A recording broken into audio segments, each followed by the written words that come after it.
everybody. I'm going to get us started so that we can get, because we have a lot of information to share. So some of tonight has to be run with some of our regular parts of our meeting. Like right now, I have to call us to order. So I will officially call us to order at 6:03. Before we get started, I wanted to let board members know that I have one item to add to the agenda. It'll be a discussion item that will take place during our board training later in the meeting. It will be a discussion with the association around the anticipated staff reductions. So that'll be in the second half of the meeting, so board members will know. Let's see. So like I said, we're going to have the call to order. That's part of our regular meeting. We're going to have a public comment period. That's part of our regular meeting. And then we're going to move into the budget discussion and question and answer period. And we'll hear that presentation from Patrick Green, our superintendent. And I believe the info that Patrick is sharing tonight will eventually be on the website available. So, and you have a packet. If you didn't get it, just let somebody know. We'll get you a packet just to follow along tonight. You'll have a chance during this discussion to ask questions and have a back and forth. And then after that, the board has asked for some additional training around the budget. So in the second half of the meeting, after about an hour, we'll go back to the tables and we'll be participating in some training to understand the budget for our future work. So you're welcome to move the chairs around at that point, but we'll be moving back there to keep going or, sit and chat. But we'll be back there working on that next part. So again, welcome and thank you for coming out, and we'll get started on this right now. Is there any public comment? Yes. Is this a time to ask a question or just comment? That's my. It's a comment time, and then once we get going, there'll be time for question and answer. Okay, so questions later. Yes. Okay, great. Thank you. Okay. All right. We'll get going. All right, so does everybody need me to use the microphone, or is this okay? Okay. It's okay? If at any point you want me to use the mic, let me know. I just feel like we're small enough and I can stand close enough, even though the screen is way back there. I think we can make this work. Sean, is this going to be okay for you? I'll just scoot back. Okay. So as Don said, unlike typical board meetings, there's opportunity for a lot of Q&A here, and feel free at any point in time to stop and ask questions along the way. I may say there's another slide coming up that speaks to that, and we'll sort of put it there. But really, this is intended to be more of a back and forth sort of dialogue about the budget. So don't feel like you have to wait to there's time at the end. One of the slides is a question and answer slide. So there's sort of a placeholder for it. But we can stop at any point along the way if there's a question that's relevant to the slide that we're on. And you can smell it, so you should know there's also food. So there's going to be a transition, as Don said, from this sort of Q&A time to the board time, which is going to go potentially until 9 o'clock tonight. So feeding folks seemed appropriate. And unless we get some dramatic influx of people in the next few minutes, there should be enough for everybody to have something to eat in between. So help yourself when we get to that point. Any other questions about logistics before we dive in? All right, so what I think makes sense in terms of accomplishments tonight, when we're all together, I wanted to be able to sort of set the state context, financially speaking, but also to talk more about the impact of our local decisions on sort of affordability and tax rates and things of that nature. Then get right into understanding how do budgets get built, leading up to an overview of the projected FY 2021 budget. There was a question earlier on, are these set in stone? We are far from anything set in stone at this point. We have projections on top of projections still. The number one driving figure that impacts tax rates and spending, et cetera, is equalized pupil. We don't have equalized pupil yet. That'll be hopefully by December 15th, but we don't have it as of today. So that's a really critical number that we don't have. So we're basing everything that you see in here on some pretty conservative estimates for equalized pupil. So important to set that context up front for everything. So and then the second portion of the meeting, that 7 to 9-ish time, that's where we're going to dig a little deeper in with the board and a little sort of board training around the budget. That's less Q&A with the community, but you're certainly welcome to attend and sort of develop that understanding along with the board, but really driven to support the board in developing their understanding. Any questions about what we're after tonight? Sure. When you guys have the board's meeting from 7 to 9, are we able to sit in and listen? Yeah, you can stay and listen, but the opportunity for a question and answer and the kind of back and forth that we'll have for this first portion won't be the same. That'll really be for the board to be asking questions and having a back and forth amongst themselves, less engagement with the community at that point. Okay. All right, with that, we can get started. So a lot of text, but again, everything, this entire presentation and some of the supporting documents are in the booklet that you have. But setting the statewide context for affordability, I thought it was worthy to note a few things from a letter that came out to all school districts from the Secretary of Administration, and there's another letter that came from the Acting Commissioner of Taxes. This sort of talks statewide about affordability in Vermont and the impact education spending has on taxes and that whole concept of affordability. So some of the highlights from that, they look at the percent of household income. Let me back up here so I can see some of this and speak, so I'll use the mic. But they look at the percent of household income that's spent on taxes, and that's one of their primary measures about whether or not a government is having a positive effect or a negative effect on affordability. So if the percentage of a person's income that's spent on taxes is increasing, then the government sees that as having a negative impact on the affordability in the state of Vermont. And these projected education cost increases continue to exceed the rate of growth in household income. So that's something they look at. So what's the rate of increase in spending in education relative to the rate of increase in income for Vermonters? And they look at that, and currently that's causing some concern because the rate of increase in education costs is greater than, more than double really, the rate of increase in household income.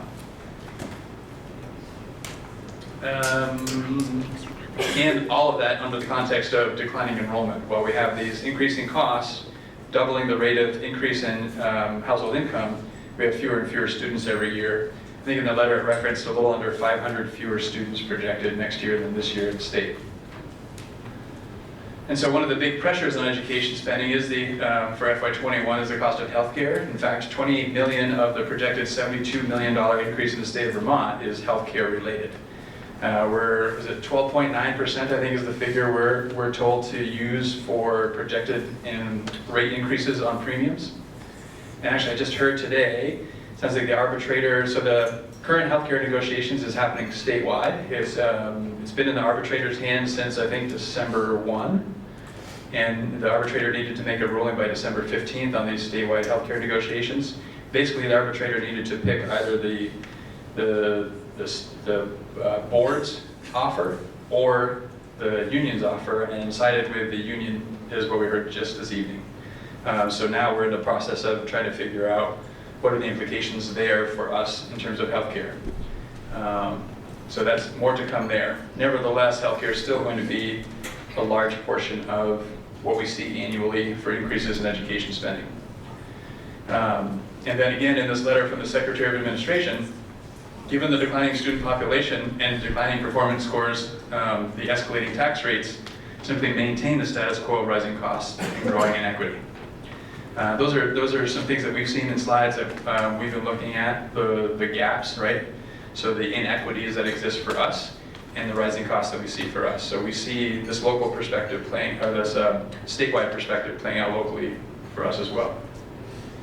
And really the statement that the investment Vermonters are making must yield more equitable opportunities and better outcomes for kids.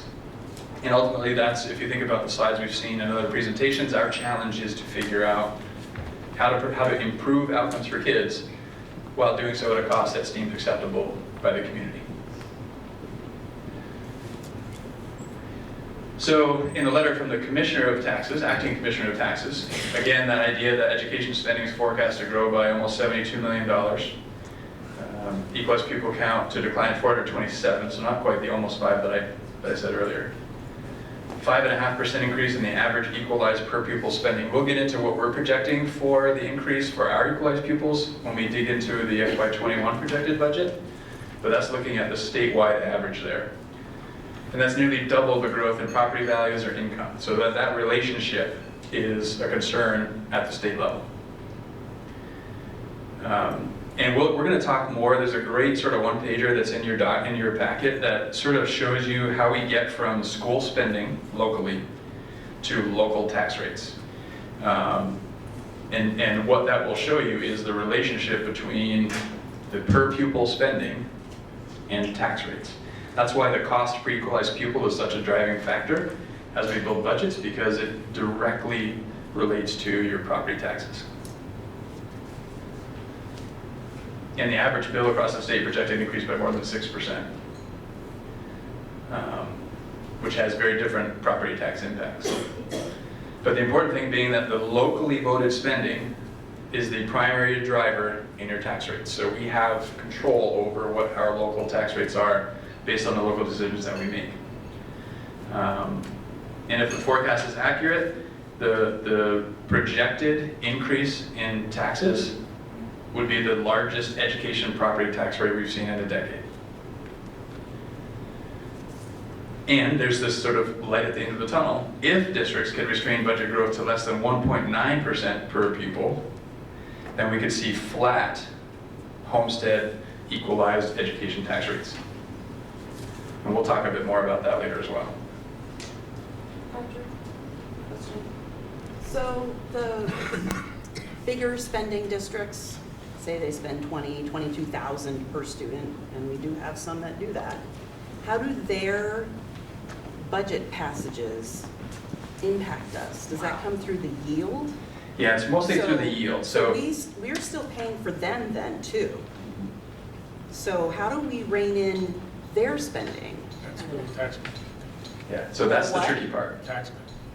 So we can't rein in the spending of other districts, but it does have an impact based on the yield, because the yield is set. So basically, there are assumptions right now about what education spending needs are going to be, and they create a projected yield based on what the estimated expenses will be. So basically, the idea of a yield is how much money needs to be generated for every dollar in taxes, or for every dollar on the tax rate. And the way it's set at the state level is once budgets are actually all passed, and we know on a statewide level how much money needs to be generated from taxes to support the supported budgets in school districts across the state, they then set a yield to deliver that much income to support those budgets. So that's the impact it has on us locally. And our local decisions impact us locally. So to some extent, we don't have control over the yield, except that we can control our own spending, which also impacts the yield. And there are other things that we can control locally. There's also the threshold that says there's a high limit that the state sets to allow how much you can spend. Every dollar you go over that is a 1-for-1. So there's a pretty severe penalty that the state's collecting for those higher spending districts. And that's, give everybody a wave, Floyd. Floyd Davison, our MAUSD business manager, for those that don't know. So you'll hear his voice later on.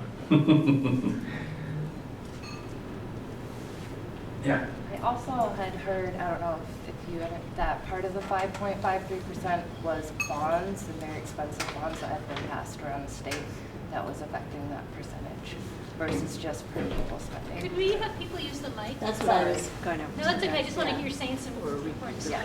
I don't, to the best of my knowledge, part of the 5.53% was also due to some expensive bonds that had been passed around the state, and I don't know if you agree. I haven't heard specifically, so I can't necessarily comment. I do know that debt service, which would be what we pay for bond payments, can be excluded against, can be excluded in terms of counting against school districts relative to the spending threshold. It still counts in terms of cost per equalized pupil, but not relative to the spending penalty. So I don't know how that would necessarily factor into that 5.53. It may or may not. I'd have to look into that. I can do it again. Okay. I'm interested in seeing the acting commissioner of taxes forecast the largest education property tax increase in the past 10 years. It makes me wonder about this. When districts chose to consolidate, they were offered tax rate incentives, tax rate decreases, and those fall off gradually over years. Wouldn't that be, with so many districts having consolidated, wouldn't that increase in property tax that they're projecting be hugely affected by the fact that so many districts are losing that incentive?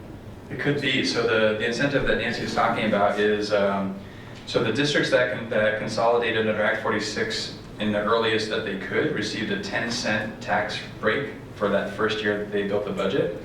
And then each consecutive year, it drops off by 2. So a 10-cent tax break in year 1, 8-cent tax break in year 2, 6, 4, 2, 0.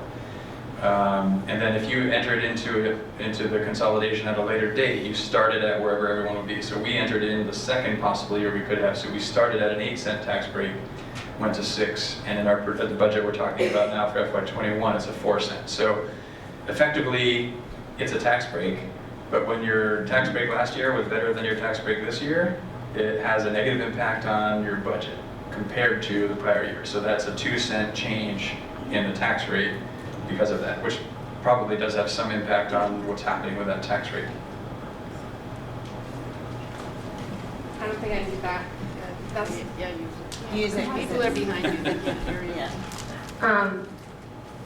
I'm not following that because our taxes went up $236 this year. So I guess I'm not understanding the savings in this. So this is an opportunity for me to share the risks of rabbit holes tonight. There are many different rabbit holes that we can go down and spend the entire evening down there. So my job is to try and respectfully keep us away from those rabbit holes. The short answer to that is what goes into what you actually pay for taxes, combining municipal tax rates and education tax rates, is an hour-long conversation that we can have at some point. I guess that's the best that I can give you at this point. So there are a lot of factors beyond education that would impact that. And even what we're talking about tonight, we're looking at the equalized homestead education tax rate. From that, your common level of appraisal in your town is going to be different, which is going to take that figure and factor it by your common level of appraisal and then give you your actual tax rate for your town. So we're talking about tax rate as far as we as a school district can control the tax rate. Things that are outside of our control, we're not going to spend a lot of time about tonight. Hey Patrick, let's stand under the speaker. Fine. All right, let's keep moving. So these are, so this is also a few bullets from the acting commissioner of taxes. These were sort of some of the takeaways that he very specifically said, I want people to take away from this. So you have, in your presentation, in your packet, you have this presentation which shows these highlights, and you have the actual letters from the Secretary of Administration and the letter from the Commissioner of Taxes. So you have it all there for your own interpretation. But again, per pupil spending is what drives homestead tax rates, those equalized rates I just talked about. Local spending is the primary determinant of the town's tax rates, but we did talk that there is the yield, which has an impact on those tax rates. The more per pupil spending goes up, the more taxes go up. That's the reality, that's how the formula works. And taxpayers who pay based on income, that gets really complex to speak to an individual to say what their impact is going to be because there are multiple tiers of income, and so it gets complicated. But generally speaking, taxpayers who pay their taxes based on income, which is 2/3 of Vermonters, their taxes go up too. So the increases in spending per pupil increases the percentage of the income taxpayers need to pay before credit's applied. So let me sort of explain that. So if the cost per pupil rises, it costs more to people who pay based on their income, because the percentage, as it says there, so the percentage of the income taxpayers need to pay before the credit is applied also goes up, right? So, so that threshold that you have to pay first before any sort of help comes in from the state goes up. So that raises what you have to pay a higher percentage of your income has to be met first, then state support kicks in. So this does impact everyone, though it impacts everyone differently depending on if you pay based on your property value or if you pay based on your income. But I know sometimes that's confusing. The takeaway is everyone pays more when cost per equalized pupil increases. Oh, sorry. So that's where I have an issue, because I just don't understand if you chose to have a good job and you have a high income, your taxes go up as opposed to somebody who doesn't make as much money and they don't get taxed. It's to the point where if it keeps going up, we're gonna have to leave. And that's, I believe, why we're losing Vermonters, because of taxes. So, just in my opinion. There are many who share that opinion at the state. That's why there are a lot of cost containment measures put in place in education and a lot of other places, because I think a lot of people do believe the cost to live in Vermont from a tax perspective, and there are other affordability measures as well, but from a tax perspective, that's part of why it's hard for young families to move to or stay in the state. And that probably fits the description of one of those rabbit holes we could go way down. Yeah. Yeah. But I think that, again, the takeaway is good job, bad job, no job, everyone pays more when cost per equalized pupil goes up, whatever their situation is. Even if you're a renter, the property tax on the place you're renting goes up, and the person you're renting from probably changes your rate for rent because the cost to maintain that property goes up. So one way or another, everyone's paying more money as taxes increase, and taxes are directly linked to our cost per equalized pupil. And again, that if we're around that, somewhere around that 2% spending, we should expect to see, and that's true, I've done the math on our figures, and I think Floyd has confirmed it.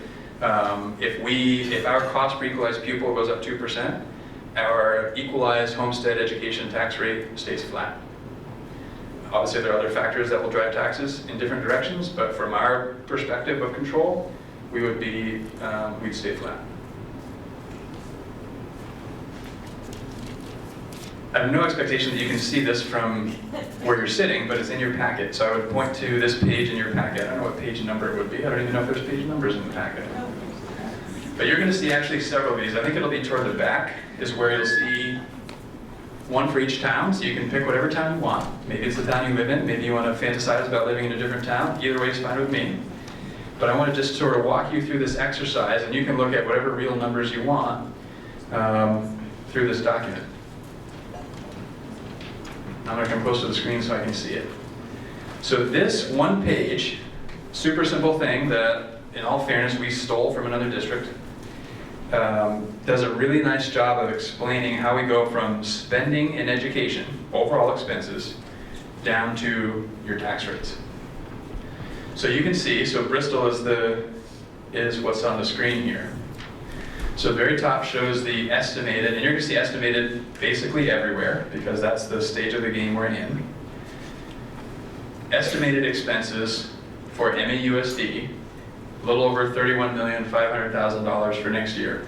This assumes no programmatic changes, no staffing cuts, nothing. This is rolling everything forward, keeping all of that the same.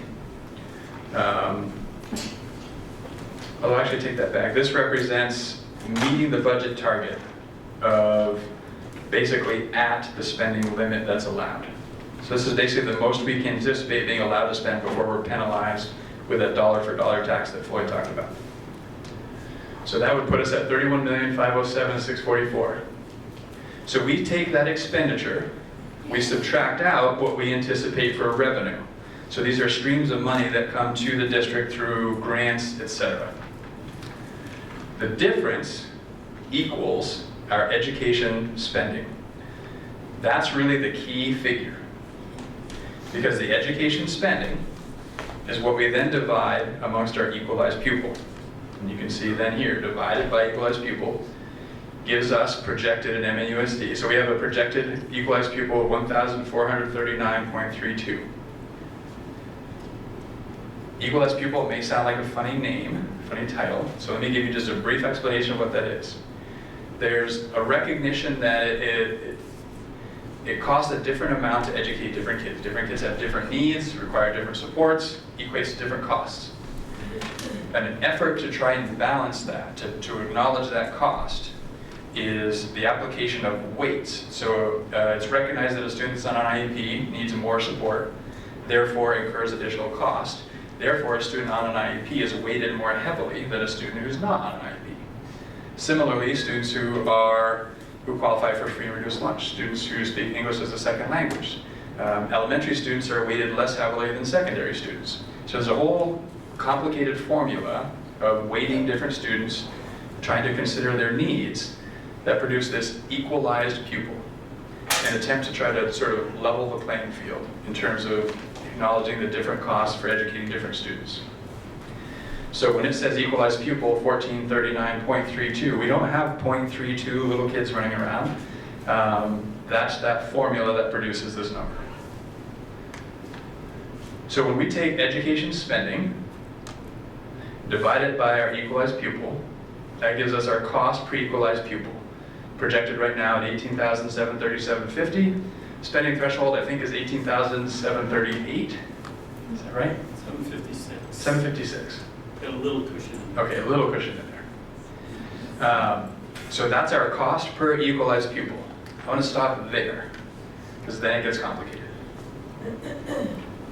Sorry. With me on how we get to equalized pupil and how we get education spending. So we then take our cost per equalized pupil and we divide it by the property tax yield. So this is where that yield comes in that Allison was talking about earlier. Our cost per pupil divided by the yield gives us our residential tax rate. So you can see then the direct connection between cost per pupil and tax rate.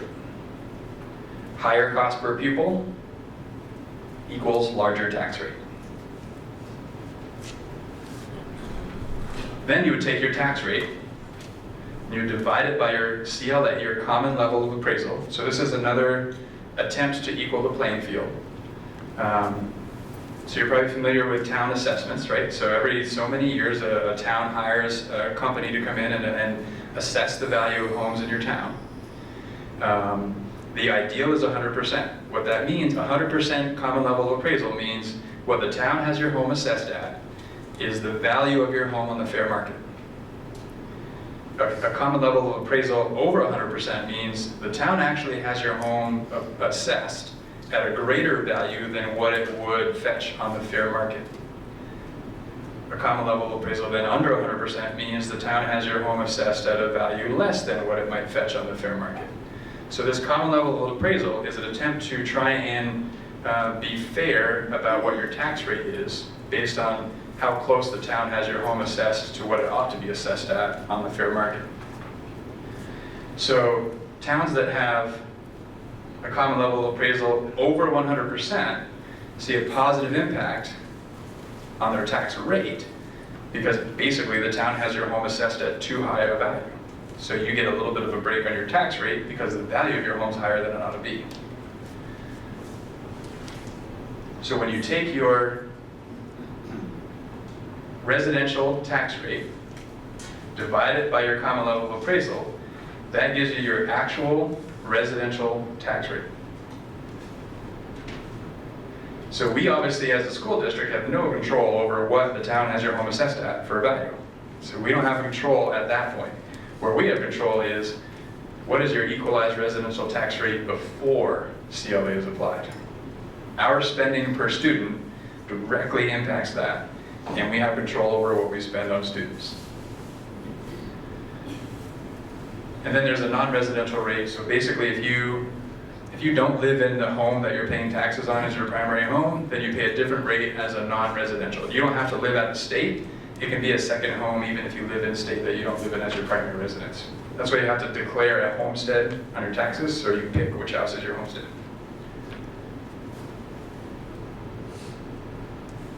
I saw a lot of nodding, like people got that, so, yeah? I'm gonna have to read it like Questions? 5 times. Yeah, to it's- understand it, but. There's a lot. But the idea here is, what we do locally impacts what you pay on taxes, whether you pay based on your property value or whether you pay based on your income.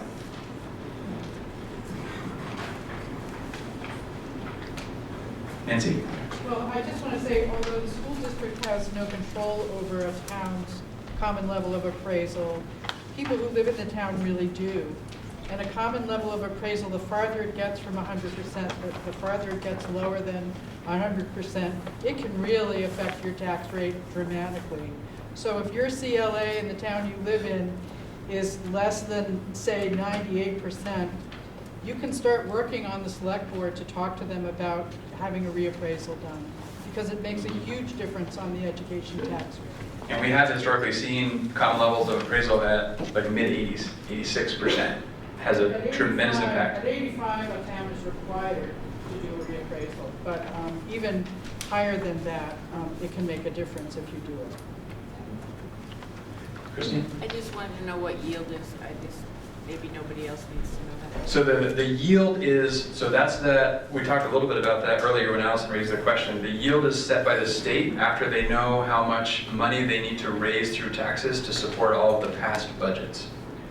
So after town meeting and after all school districts have held their votes and after all budgets have passed, the state then knows how much money they need to generate through taxes.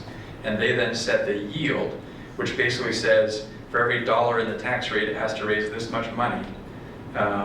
And that ultimately impacts the tax rate because, where that was, because of its factor right here. Kristen?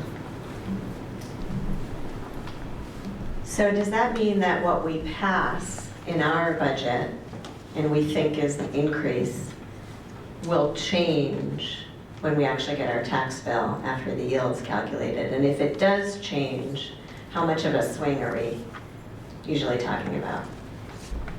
So yeah, your tax rate for sure will change after town meeting day. The question is how much. Usually it's not a ton. But yeah, definitely whatever you're seeing for tax rates on town meeting day when you're going to the polls are all still projections at that point. It's usually late spring when the yield is set, May-ish by the time the town meeting has happened and the 30-day wait period has happened. If a budget is defeated and they have to have a revote, that has to be accounted for. So that's what pushes the yield being set a little later. But for sure, the yield is not set until budgets are passed, and therefore tax rates are not set until the yield is done. So it's all estimates at that point. What becomes clear and for sure after a budget has passed is the amount of dollars spent. Potentially even the equalized pupil could change, which is further complicated. Shall we move on? So this kind of comes back to that notion that decisions for this budget will impact, actually this takes it a little beyond. So this is taking that idea of local decisions having an impact on our taxes and expanding that to local decisions as we build FY21 impact FY22's budget and FY23's budget. It's bigger than just next year.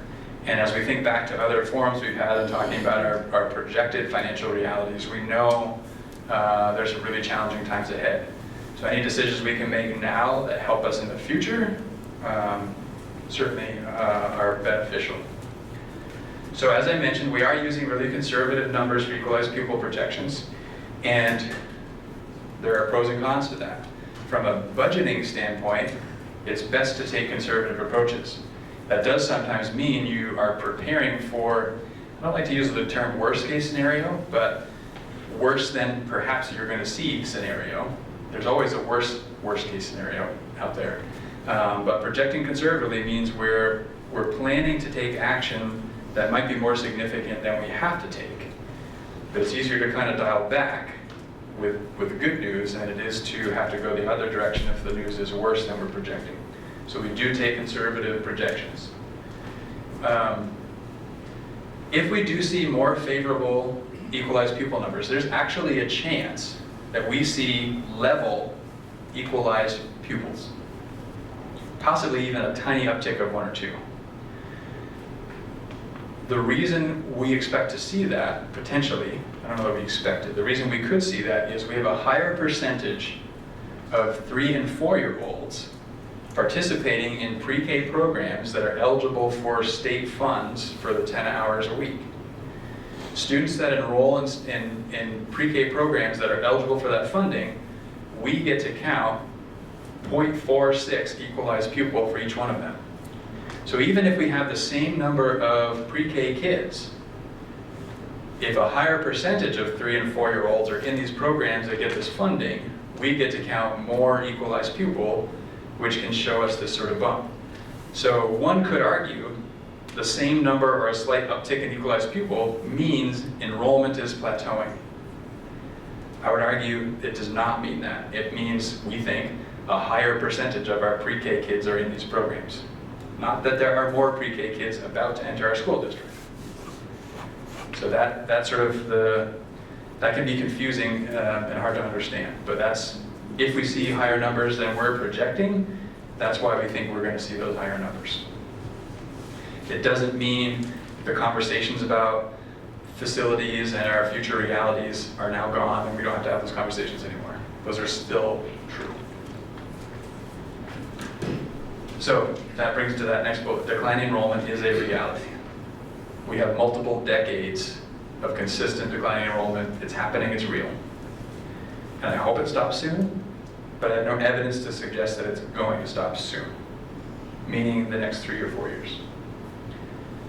We also, as we're thinking about decisions now and impacting us down the road, in light of our projections and needing to find hundreds of thousands of dollars in savings, the board decided to offer the career change incentive to employees, which basically offers employees compensation for submitting a letter of resignation that is effective at the end of this school year.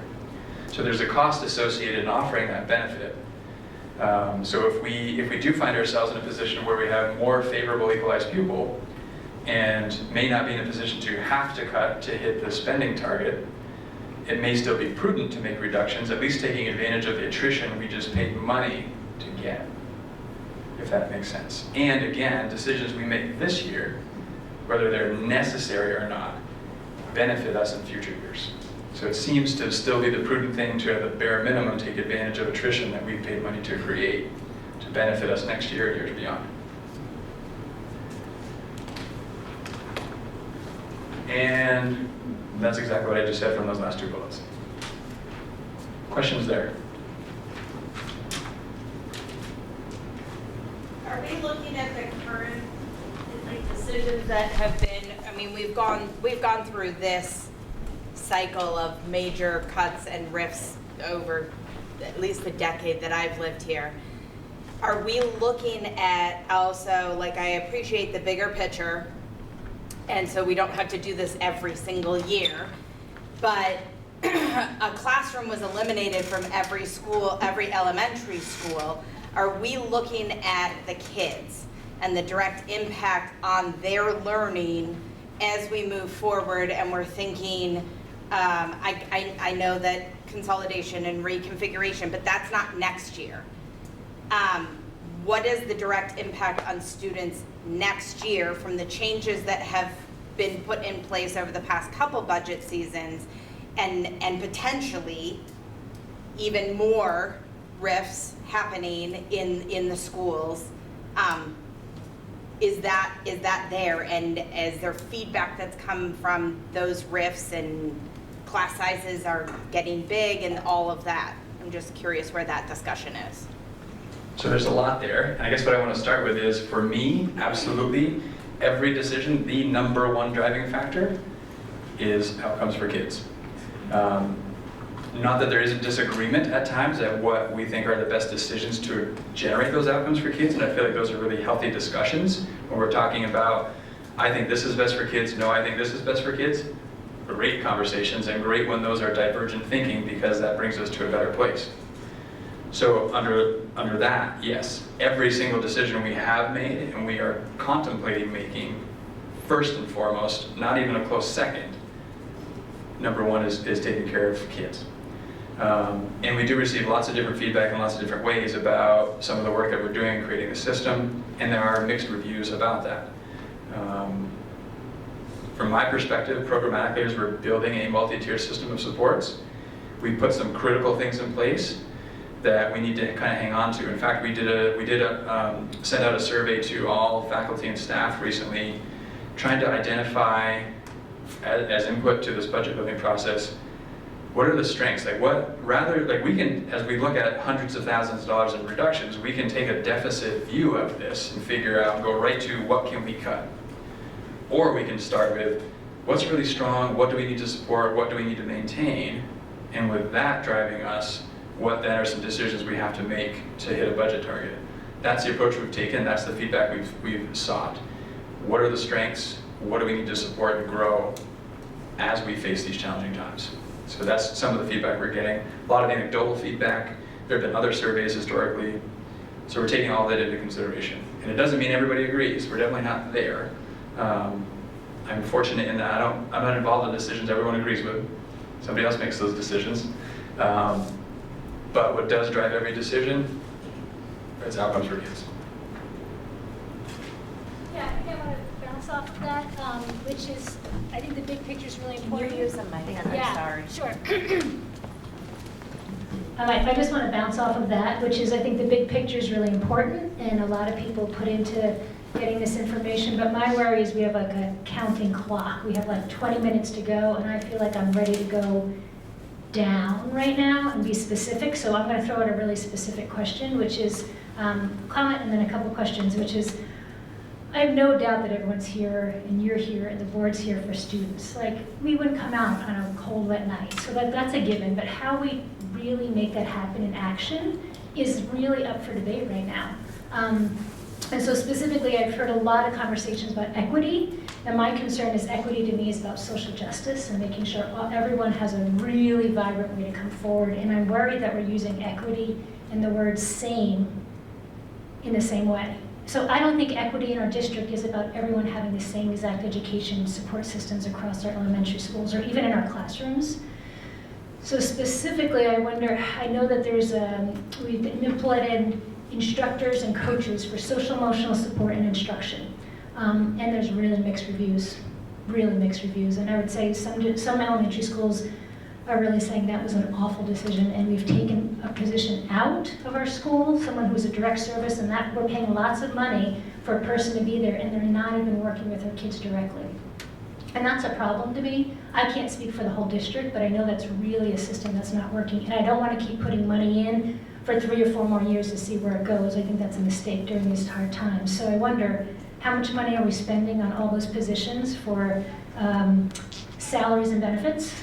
Are those people a part of the student-to-teacher ratio count? And if an elementary school decides, I don't want that, we tried it for 2 years, it's not working, can they opt out with their budget to do that? Thank you. Just a qualifier, I struggle with 5-part questions, so I may need to come back to you and get some of those. I got 3. Okay. I got 3 specific ones. How much the district is paying for all those positions, benefits and salaries? Is it a per pupil? Do those people, even though they're not ever seeing students, do they count for the student-teacher ratio? And can a school opt out of that budget? Okay. So let me start big picture and kind of work down from there. How about small? I don't think that way. I've been doing a big picture for a while, so I want to push this a little bit. So I think we need Sure, we'll get there. We are going to get more specific as we dig in. We're not even into the projected FY21 budget yet. We're setting the context for that conversation. Where I go as I think about coaches, because obviously this is something that's come up, we've heard lots of feedback around this. Where my mind goes that I think is useful to contemplate this idea of instructional coaches as part of our multi-tiered system of supports. It's not everything, it's part of something bigger. When I think about, so first, there are known instructional practices that have decades of research to suggest they have a direct and dramatic impact on improving outcomes for kids. And they're not happening in every classroom in every school in our district. We have room to grow to get there. When I think about class size matters, I don't disagree with that. And when I think about a class size of 14, where instruction isn't as strong as it can be, and it's not what we know to be best instruction, and the impact that has on outcomes for kids, relative to, say, a class size of 20, where we know there's great instruction happening, and it does jive with all these practices that we know are the best practices. And when I think about which of those two scenarios is better for kids, a class of 20, where the instruction is rock solid, is better for kids than a class of 14 where the instruction is not. So what is happening in the classroom is also a really important factor. That's where coaches come in. We can pretend that teachers will figure it out on their own. I think that asks a lot of people to figure it out on their own. We can pretend building principals have the capacity to ensure that's happening in every classroom in their building. With what I know principals are asked to do on a daily basis, we have decades to suggest that's not feasible. Or we can put some structures in place that support teachers in getting those best practices in their classroom to make sure that we're getting the outcomes that we can for our kids. That's the direction we're going as we build this multi-tiered system of supports, with emphasis absolutely on core instruction, making sure that it can be the best that it can be. So that rather than addressing kids who identify as having need, let's get fewer kids that have need. So it's sort of a proactive approach in strengthening that core instruction. We don't have, so to get to your specific questions, we don't have information tonight that we're going to be sharing about what those costs are. They're included in some of the sort of subgroups that we're going to see when we get digging a little deeper with the board later. But there are other things included in the line where they are also included. And there is a cost to that, right? So building that system and having those positions absolutely incurs a cost. And in times when we're having to reduce cost, it does mean that to grow there, we have to reduce elsewhere. That's true, can't deny that. Can schools opt out? The answer right now is no. We are no longer a group of individuals doing their own thing headed toward a different outcome. We're working as a single district, a single unit. We're basically a school with multiple campuses. Each campus has its own flair, its own flavor, its own culture, its own environment, and that's great. We celebrate that. And there are things that we have to be really consistent on. For example, prior to this year, there was as much as a 300-minute discrepancy in instructional time and literacy from one classroom to another in the same grade in different schools. When you talked about equity, there's a tremendous inequity there and opportunity and outcomes for kids if we allow that kind of a discrepancy to exist. How much instructional time you devote to literacy doesn't impact your culture or your climate in your school, but it does impact your literacy scores and it impacts outcomes for kids. So we have to have some control in creating equitable opportunities and outcomes for kids while allowing the individuality for that school culture. That was 2 of your 3. I feel like I'm missing one though. Yeah, the last one is just, do those instructors and coaches count for the student-to-teacher ratios? Depends on who you're talking with and which ratio you're looking at. There's no really clear cut. Do we count that when we make our budgets? We really don't look at student-teacher ratio when we're building budgets. There was a study done at the state that kind of fizzled and didn't really go anywhere about staff-student ratios. Really the one document that exists right now that talks ratios is the Education Quality Standards, which is a set of rules to enforce statute that speaks to sort of trying to gain equity across schools, and there are some measures statewide. So there's the annual snapshot, some of you may have heard. The annual snapshot is an attempt to measure our compliance with the education quality standards in some ways. When we look at education quality standards and what it says we ought to have for staffing, we are more than sufficiently staffed on a class size basis for whatever that's helpful. And there's some slides coming up that show that those actual numbers, what the EQS suggests and what we have.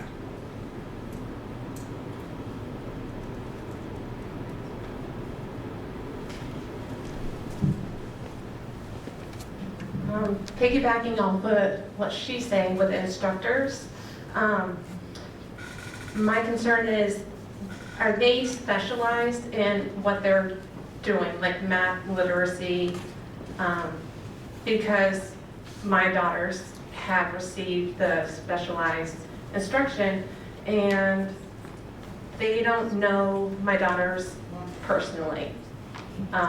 So their teacher goes to them for information and then comes back and sees if that works. I feel like that's a waste of time. And instead of having like a math teacher who's not specialized in a certain area, is a waste of money when it could be someone, I'm just going to use autistic. They learn totally different. So I just don't know how, I'm horrible at explaining things. I don't know how that benefits our budget or our children when they aren't being taught the way they learn and are not specialized specifically in that area. Let me try. Okay. So you're talking about specialization, and I'm thinking about two different things. There's specialization in the subject area, and there's specialization in the area of disability. And there were times when I wasn't sure which one of those two you're talking about. Maybe you're talking about both. The idea in our multi-tiered system of supports is, so our approach historically had been, if a student struggled in reading, they would leave instruction from their classroom teacher during the reading section. Most often go with a paraprofessional who's well-meaning and a very caring person, but probably not very well trained in teaching reading. They'd walk somewhere else in the building, so they would get less reading instruction from a less trained person. And that was our approach for our neediest students in, say, reading. Lo and behold, that doesn't produce the outcomes we're looking for students. This DMG report that came out a couple of years ago suggested an idea that if a student struggles in reading, they should get their reading instruction from their core teacher, and in addition to that, get reading instruction from a reading specialist who's licensed to teach reading. That's the system we're building. That has meant, again, making some trades. We needed to have more people that are professionally licensed to do that work. And that meant that we needed to reduce people who were not professionally licensed. And the cost for people who are not professionally licensed is less than those who are professionally. So it's not even a one-to-one trade to build that system. So it took a lot of work to put that in place. And that's what we've done. And we've experienced 1.25 years, more or less, of living that system. So it's still in its infancy trying to get there. Your other piece around specializing in the disability, we do have some people that have received training in particular disabilities. The challenge is there are a very wide variety of disabilities, and it's hard to have an expert for every single one. So we do provide training to people to develop their skill sets and being able to specialize and work with students and the different needs they bring. And it's challenging and complicated to do that. But the idea of making sure that kids who have need are spending or getting additional time and support from people who are professionally trained to deliver that support is the notion behind our approach to building the system. Okay, it's one thing to have knowledge about it, but it's another to be certified. Right.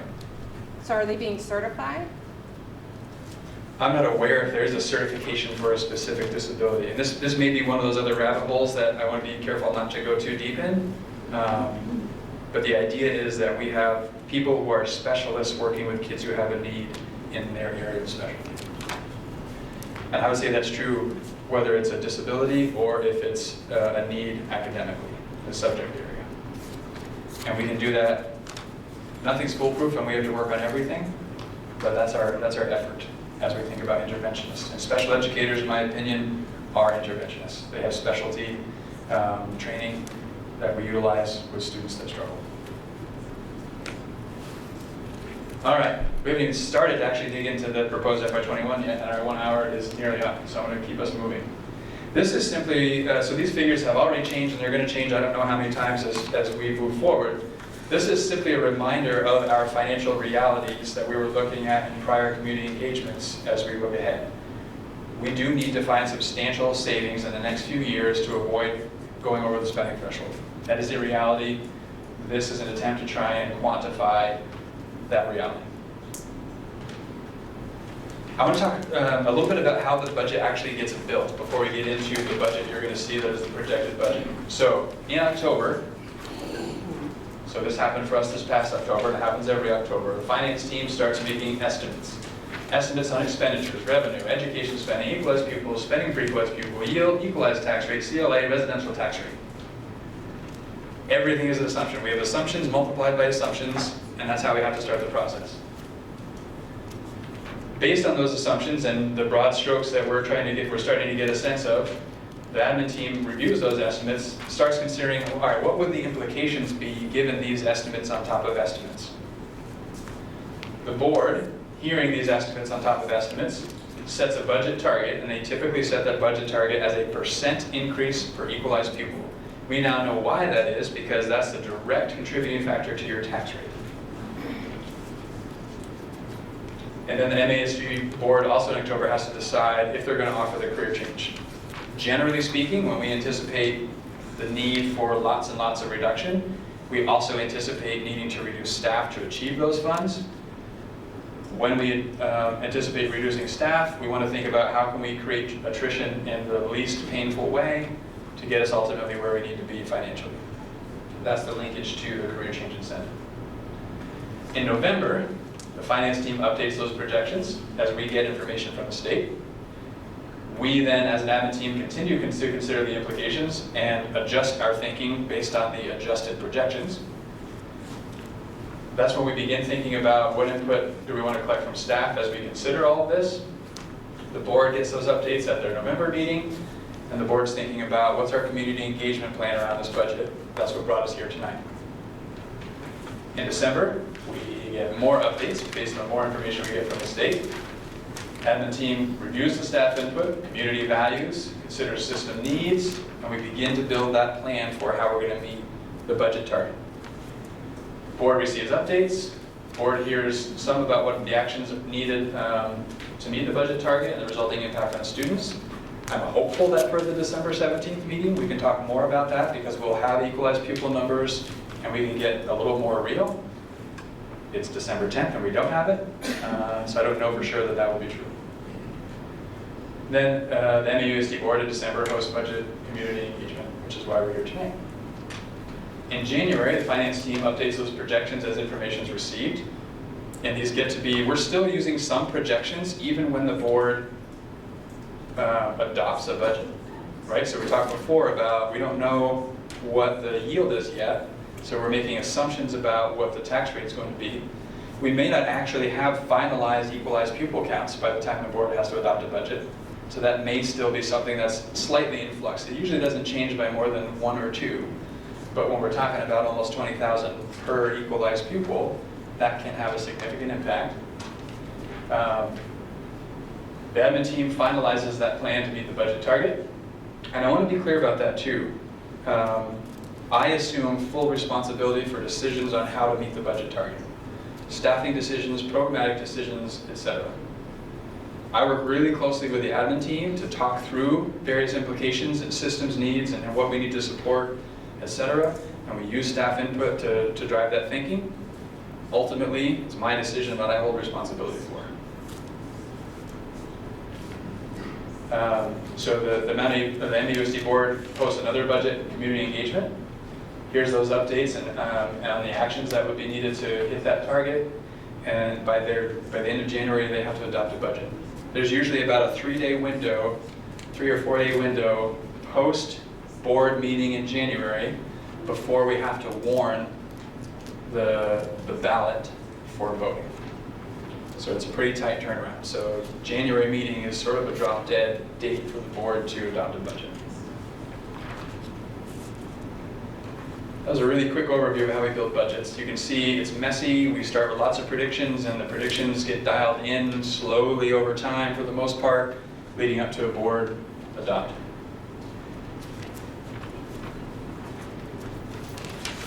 All right, now let's get specific to our projected budget.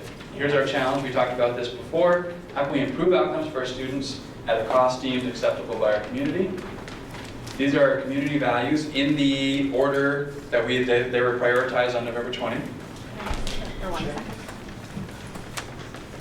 I'm just looking at the time and I'm thinking that we still have more to talk about. And so I, in conferring with our board chair, was going to suggest that we extend this portion until 7:30 so that we make sure to take the time to do this work. But I also wanted to let people know that I believe Dawn has like an exit card sort of thing, because I think there are more specific questions people have that we'd like to be sure that get captured, and we will share them back out as we did at our other forums. And I also smell that food, so I don't know if we want to pause for a second, let people grab a plate and come back and go till 7:30, because the lasagna is going to get cold. So those are my suggestions. Is everyone okay stopping to get food? Assuming so. Or just get up and go. Do you want to just get up and go and I'll keep talking? Okay, works for me. So these are the community values that were identified in the course of our engagement work this fall, and these are actually prioritized from November 20th. This is the order in which they sort of were ranked at that meeting. And all along through this process, there's been pretty widespread agreement that there's a pretty direct relationship between the community values and the 4 strategic plan goal areas.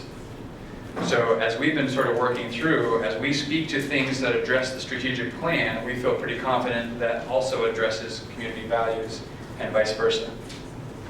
So just keep that in mind as we're seeing some connections throughout this. This was the target the board set at their October 22nd meeting. We presented 2 versions of projected equalized pupil counts, a more conservative view and a less conservative view. The direction from the board was use the conservative equalized pupil, don't exceed the spending threshold. Right now, as it stands, that's somewhere in the neighborhood of $677,000 in reductions that would need to be made to hit that target. This was a change. At one point, that 677 was 850, and this is part of that update that happens along the way. We saw projections for allowed spending, so that's that spending threshold. That increase, that was higher than we were projecting, so that helped that number. And we were expecting a loss of revenue in some areas in special education that was then reversed, and we no longer had to anticipate that loss. So that helped bring that 850 as well, down to 677. So the question then is, so where do you go from here? So we need to continue to strengthen our multi-tiered system of supports. Again, as I said earlier, emphasizing core instruction. Our goal is to have fewer students with need, more so than it is to get more people to address the students who have need, being proactive. And we need to infuse that MTSS work with the work that's in our strategic plan. Right now, our focus areas are social emotional learning and expertise in learning. Yes? When you say less students of need, the anticipation of that, because we'll be addressing the needs better and moving them forth and integrating more. Exactly. The general need will continue to rise. Right, so the idea is strengthening core instruction proactively meets student need rather than needing supplemental supports in addition to core instruction to have their needs met. Right now, our challenge is we have somewhere around 50% of our student body that needs support in addition to classroom support. In a robust multi-tiered system, about 80% of our students have their needs met in core instruction. So we need to emphasize core instruction to get ahead of that need.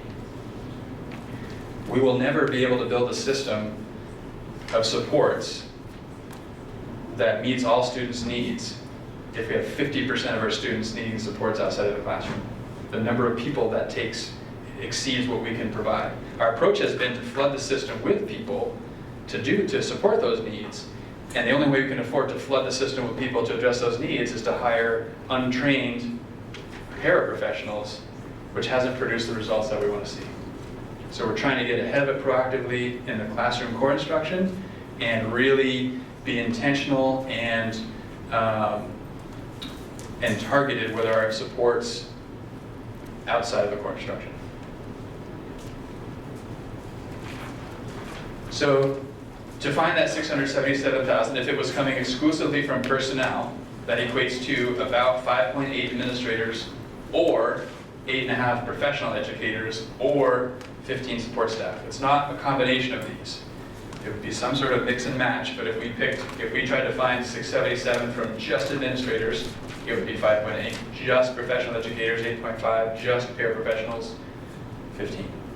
It gives you a sense of the number of people it takes to arrive at the savings we're after. So where do the interventionists and coaches fall in the administrators or professional educators? Professional educators. So administrators are building principals, central office administrators, so that would be, for example, Susan, Katrina, myself, and Floyd. That's it. Everyone else is either a professional educator or support staff for the most part. So the instructional support, like that I was talking about, that's 8.5? Right, so I think you were talking about professional interventionists, which to me would be special educators or these other people whose title is interventionist in math or interventionist in literacy. Right. Those are all professional educators. These would be your one-on-one aides. Custodial would fit in this idea of support staff, etc. Kindergarten classroom aides. I think it's always important to sort of contextualize this conversation with enrollment.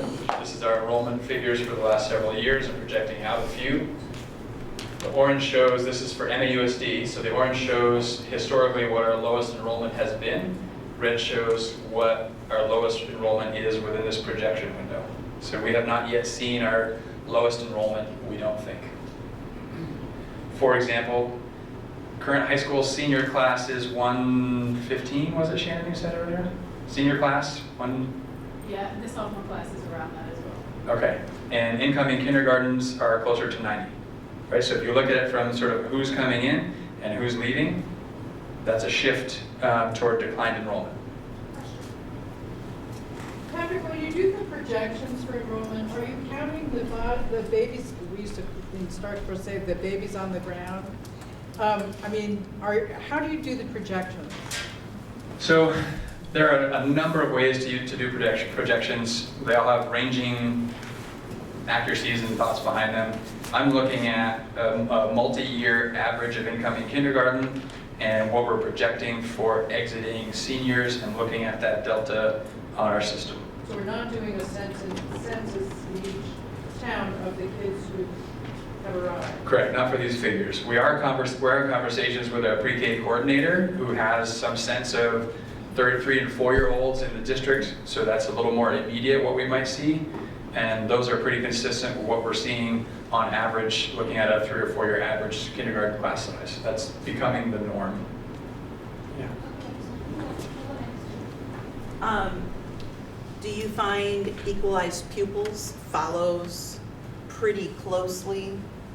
I know obviously it's going to decline because that's just the nature of declining. But in terms of the differences in the numbers each year, do the equalized pupils follow that? Yeah, generally speaking, when we see declining enrollment, we see declining equalized pupil, except for this pre-K thing that sort of That bumps it up. might be an anomaly a little bit. Yeah.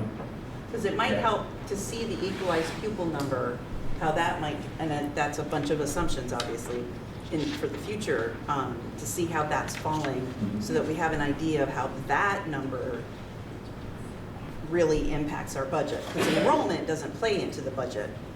Indirectly. It's a factor in generating equalized pupil, which really matters. Right. And so the historical, you'll see this on a slide in a minute, to project equalized pupil, we looked at a 3-year average, and the last 3 years we've averaged a drop of 38 point something equalized pupil per year. When you take that average of 38 a year times almost 20,000 per student, you get a sense of the kind of revenue we're losing year over year.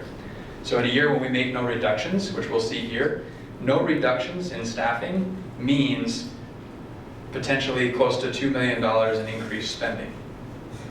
So when you're losing sort of the revenue side in terms of students at 600,000 a year, and your spending goes up $1.5 million to $2 million, that sort of compounding factor makes it really tough. Yeah, I had a question about the last slide, which is just thinking about administrators, and I think folks who do administration work really hard and kind of have a unsexy job in a way for all of us in the community.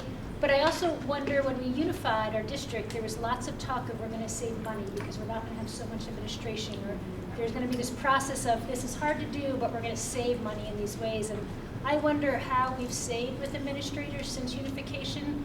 And when you look at tightening those strings in the administration building, where do you imagine, even though it's impossible to imagine doing more with less, where do you think about maybe we could shave off here and there?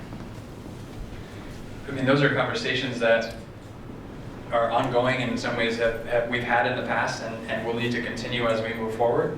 We have, we produced, I think, 0.3 FTE administrators since consolidation. I wasn't hearing the same thing, so from my perspective, through the Act 46 process, I was never promoting the idea that we're going to see dramatic savings by consolidating. For me, it was more about an equity of opportunity and outcomes for students. That was the driving factor behind it. We've seen some savings through Act 46 consolidation, but I think we realize there are different places where the real savings come in terms of funding efficiencies and facilities, et cetera. That's why we're having the conversations we're having now in anticipation of these really tricky financial times. We're going to look at some information in a little bit that connects back to that education quality standards document that I talked about, that talks about sort of how many administrators you should have for how many teachers you have, and it looks at class size as well. So that may be a relevant slide to what you're talking about, to see, are we overstaffed or understaffed. I think it's also worth noting the per diem rate for an administrator in most cases is less than the per diem rate than a veteran teacher. When you take the salary and divide it by the number of days worked in a year, principals make less per day than veteran teachers. So the idea that I've heard people say the real cost is in administration, I think there's another view that could be taken there, that that's where the real cost is. It actually costs less per day for those folks. But we'll have another slide that talks about where's our staffing level relative to where it maybe should be, looking at some comparables. So class size, these are the class size guidelines for MAUSD. These are derived primarily from the education quality standards. And you can see, I'm going to kind of go through this quickly because the optimal average range, this column, is on this next slide right here. And you can see currently, and then over the past couple of years, where are we relative to what this optimal average range from the guidelines is. What you can see is for K2, we are currently within this optimal average range.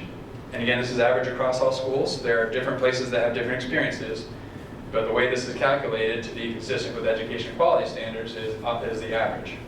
We're in that range. 3-4, we're just over this optimal average range. And you can see we're within the range for 5-6, we're under the range 7-8, and we're within the range for 9-12. So we're pretty much, in terms of an average class size, we're more or less where one could argue we're expected to be based on what education quality standards is, with a little bit of room to go in some places. And those are some of the things we have to look at. Do you have this information for school? No, not currently. Not in this presentation, no. Certainly something we can get. So here's a lot of numbers. The few I want to point out. Right now, this is hitting the budget target. This is not exceeding the budget target, which is to not spend over the spending threshold. We're at a little shy of 5% increase per equalized pupil, with about a 2% increase in our education spending. So our education spending, which again is the difference between total cost and revenue, would hit that mark that the acting commissioner of taxes suggested would keep your equalized tax rate flat. Challenge is we anticipate losing equalized pupil, so the cost per pupil exceeds that, and that cost per pupil is actually what drives your tax rate. In the event that so we're at estimating 677,000 in reductions right now needed to hit the target. If we got equalized pupil numbers that were the same as we have this year, and still found this $677,000 in savings, that puts our cost per equalized pupil pretty much right at 2%. that would keep our equalized tax rate level year over year. Which makes sense if your ed spending is at 2% and your equalized pupil count is flat. That would keep your tax rate flat. So this shows sort of year over year what's been happening. So this was a couple of years ago when we made a lot of changes. We actually reduced spending. Remember, in a year when there's no changes, which is the year we're in, spending goes up almost $2 million. So when we reduce spending $1 million year over year, we've reduced the $2 million we would have increased and another $1 million. That's that pinch that we felt in building our budget a couple of years ago. And you can see what we're estimating for revenue, which estimates our education spending, divided by our estimated equalized pupil, gives us an estimated cost per equalized pupil. Emphasis on estimated. And so ultimately, what does that mean for our tax rate? Here it is. So this shows you by town what's going on with the tax rate. Shows our decrease of 4 cents that we talked about earlier, which gives us an adjusted homestead tax rate. This is what we have control over. Then each town's projected CLA. Again, you don't hold us to this. This is what we're projecting your CLA will be. We have no control over it. And if that were true, this is what your property tax rate for education, there's a municipal side to this that we're not touching, would be. The big question is, how many dollars is that for me? Here's what that is. So you can look at your FY20 rate, FY21 projected, that's what the change in the rate would be, and here's what the change per 100,000 would be projected. Emphasis on projected, I can't emphasize that enough. So that's the dollars we're talking about right now with the projections. Plus or minus $60 per 100,000 of assessed value.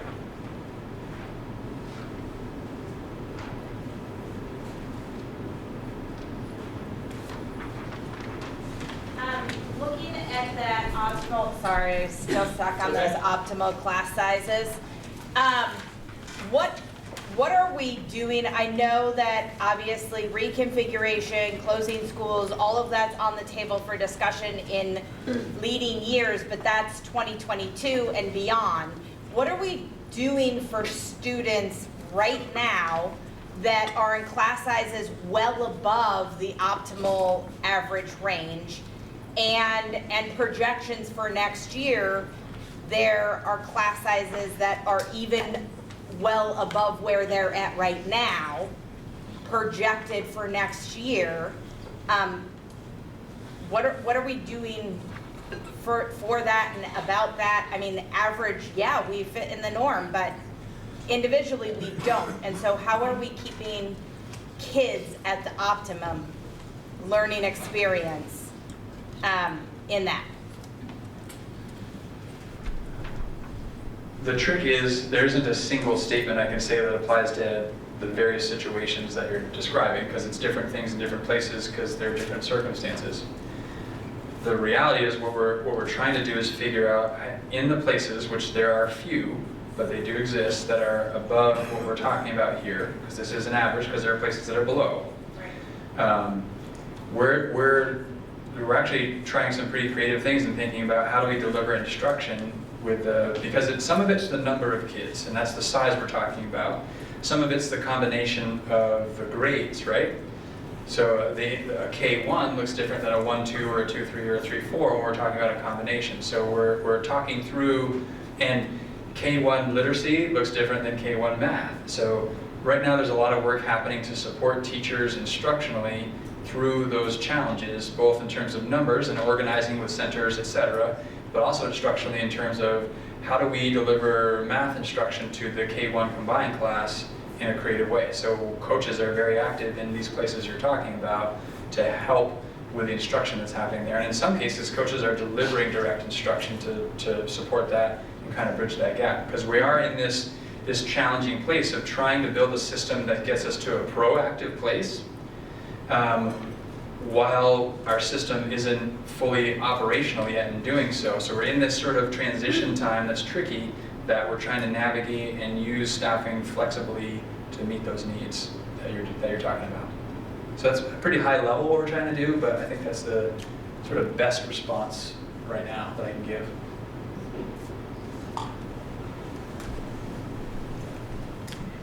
So you said we're not at the optimal place where we want to be with the system we're trying to build, and I think I recall previous budget conversations that we couldn't do it all at once, and I'm just wondering, are we going to be able to get there considering our budget challenges? And if not, are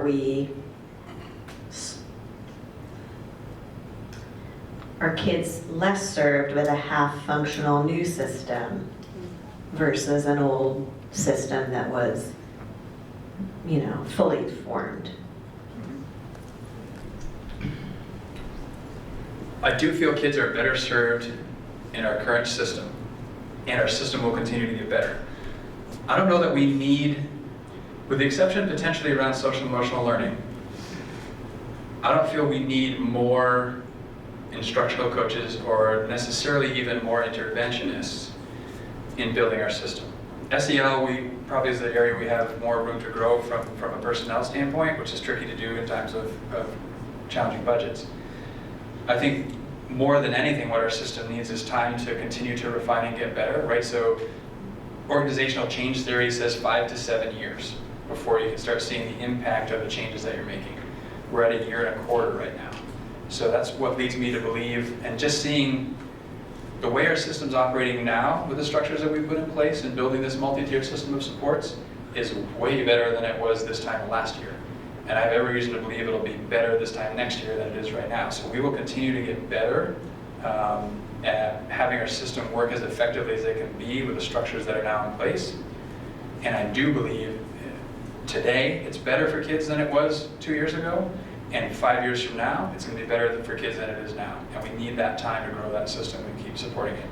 If we now dismantle the system of supports that we built, I think it would be really terrible for kids. Yeah.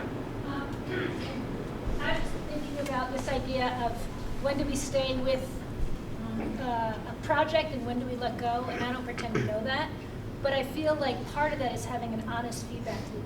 And I hear some people saying, we gotta hang in there, we gotta do it like you're saying. And I think a lot of people on the ground, in the classrooms, who love kids and kids love are saying, it's not working, it's not working. And I don't pretend to say that's the whole district. And I think we're talking about instructional coaches, but we keep talking about other things. So I wonder how we are, besides these moments, how do we engage teachers and principals and parents and kids to say, give us the feedback now, and we're going to honor you. We're not going to listen to you in 7 years. We're actually going to listen to you now and allow for differential instruction across the district. So I just want to say that I feel really worried that because we started it, whatever the it is, we're going to go for it for 7 years. I feel like we need to have a bit much more honest engagement, especially for the folks who aren't here tonight. Because you're great, you showed up, but like we all represent such a sliver. So I wonder how we're going to have more honest feedback loops for any of this initiative, particularly this instructional coach, but there could be lots of other stuff. There have been opportunities for people to provide feedback, and we've gotten that. It certainly hasn't been my experience that people are withholding their honesty from me. I've certainly heard lots of thoughts about this, and not all of them positive, for sure. And again, I don't often get to be in a position to be involved in decisions that everyone agrees with. So we have to, is it grounded in research? Is it is it building the system that we know we need to build? Is it proactive? All those things. That's what has to motivate. One last question, what would it change? What would it take to change this? So what would it take to change this? Great question. To me, once we've given it time when the system's operating the way we think the system ought to be operating, and it's been operating that way long enough that we should expect to see results for kids, and we're not, then we say it's not working. I can't, after 1.25 years, say that, well, results for kids haven't dramatically increased in 1.25 years, so therefore what we're doing is not working. It needs more time to take hold and have the effects that we want to see. Kristen? I just want to say that we don't exist in a vacuum. I work in the 3 South Burlington schools, elementary schools, and the amount of academic need, the amount of social emotional need is going up in all 3 of those schools. In fact, I talked to a behavior interventionist today at one of them who was sick for 2 days and then had, this many behavioral slips that she had to deal with. And she's like, it's never been this bad. So something is happening on a national level, on a state level. We're not the only ones dealing with this, so I don't want us to feel like we're alone.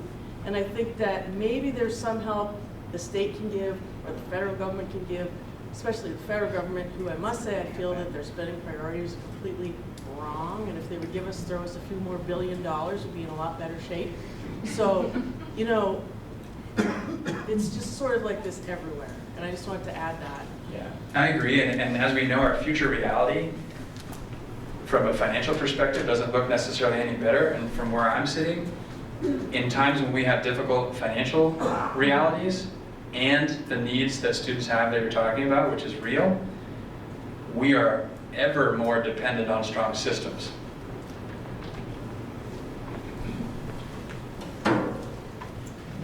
I just want to very briefly, strongly support this model.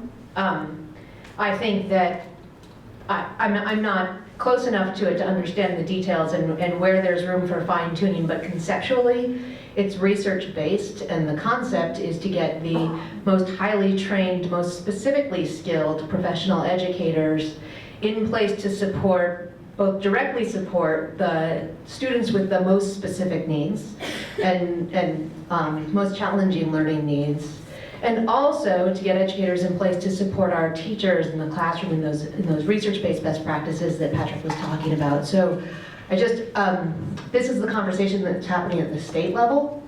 We're not alone, and it is going to take time to see it through and see the impact. Just to be clear, she does not work for me.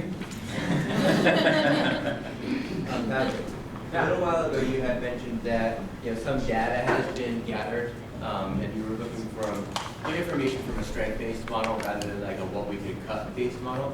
Like, I don't expect you to regurgitate like the feedback that you got from the district, but tell us, like, what were some of the strong points of this model? Like, what are teachers saying, and what are they saying that's like making them want to pull their arrow?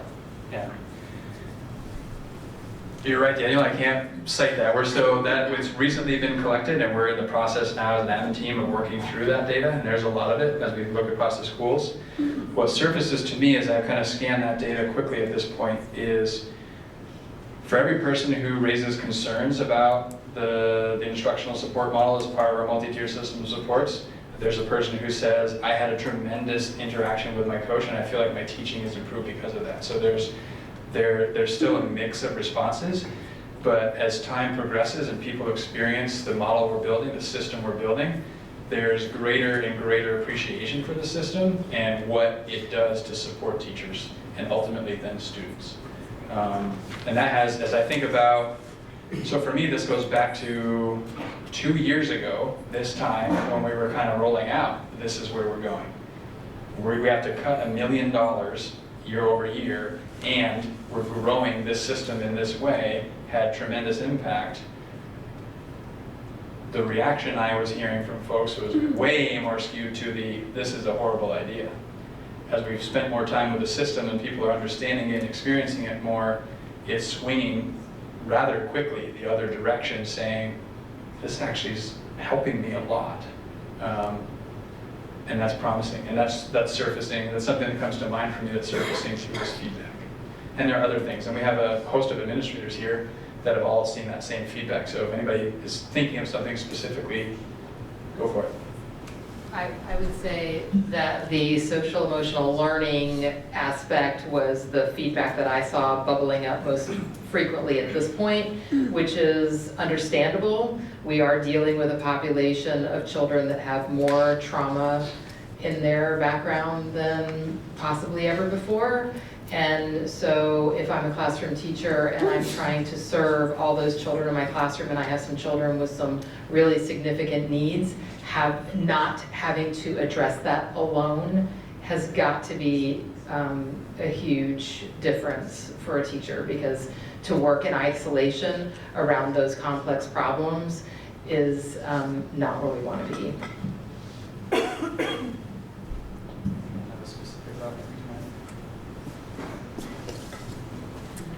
I would agree with that a lot of the feedback from Mount Aim has been around the additional focus on professional development for everybody that's working with kids, and that is coming from our coaches, and also happening during in-service. So it's almost essentially free professional development that we're getting on our early release days and in-service days, where we're really capitalizing on people who are working with our kids on a regular basis. So at least at Mount Aim, the coaching model is that the coach is working side by side with the teachers, so they are interacting with kids at the same time. I can't speak for the other schools, but I've seen that rewarded benefit here, both for professional development and the actual coaching model, and how it shifts people's thinking and does improve outcomes for kids, and they're working with kids as well.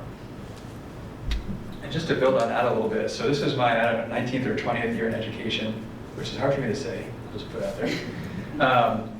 The most transformational professional development that I've experienced, without question, by far, was an opportunity I had in a different school district as an administrator to work with a department intensively for 5 years with paid consultants who came from out of state, who were instructional coaches. That sustained support over time in a job-embedded sort of approach with an expert in classroom instruction transformed instruction like nothing I've seen in 20 years. It was incredibly costly. The expertise lived outside of our district, and we didn't build the supports in district enough to sustain it. And I don't know that it continues on today in that district. With that mental model for me, part of what we're building for a system of supports for instruction, which is a piece of our multi-tier system of supports, is developing that expertise in-house so that we can sustain it. So that if you have a question from that person who is supporting you instructionally and is delivering the professional development that Shannon just talked about, you can invite them to your classroom, you can walk down the hall and talk to them, which you don't get access to when you're working with somebody on the other side of the country. So building that expertise in-house is tremendously valuable now, and will continue to pay dividends and get better and better. And the reception we have to our in-house people delivering professional development to their colleagues has been tremendously well received, and that is definitely surfacing in this feedback. And that doesn't happen without coordinators and coaches leading the way. No one else has the time to devote to developing that expertise to support their colleagues and making that happen in their classroom. We can pretend they do, which is what we've done for decades. It hasn't produced results.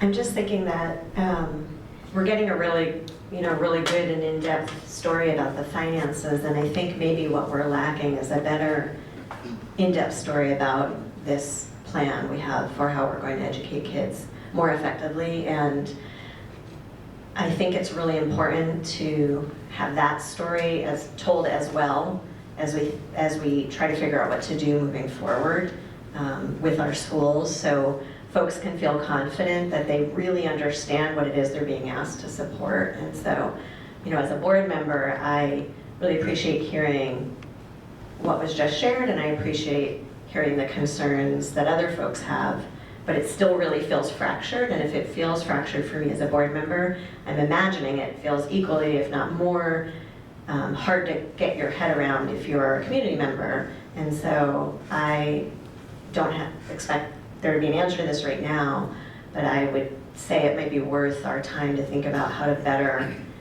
share results like this, share the strengths and the challenges and what our plan is for addressing those, to acknowledge what's working, to acknowledge what still needs to be worked on, to just build more confidence so people can support this. Because I feel like it's going to really get in the way of our work, our other work, to make a long-range strategic plan for our facilities if we don't do that better.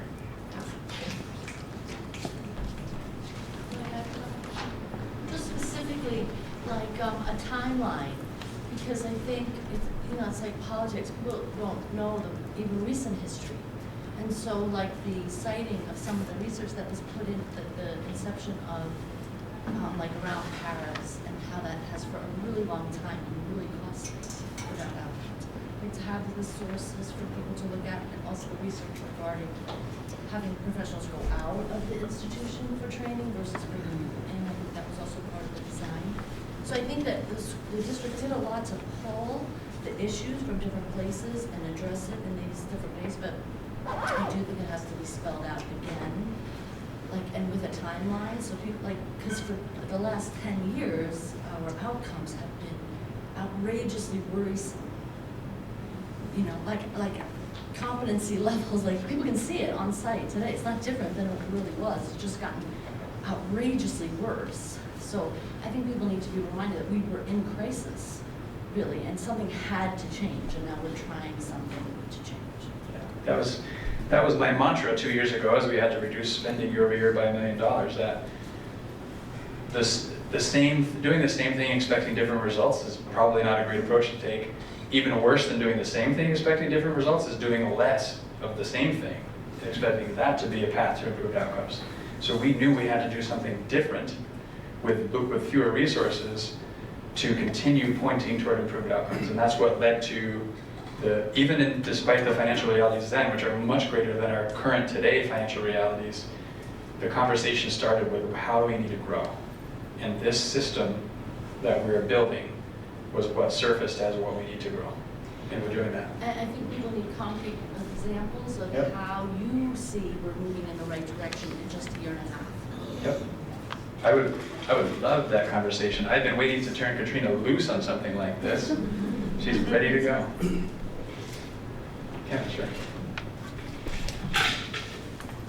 Could you talk a little bit, and I'm a little bit hesitant to say this, but there are a lot of initiatives, there's a lot of legislative action, there's a lot of directives coming from the state, and it's just like, oh, we don't want to do what the state tells us to do, but there's a lot of, like I said, initiatives and directives which will result in actions required and funding will be withheld or given based on it to support what we're doing here.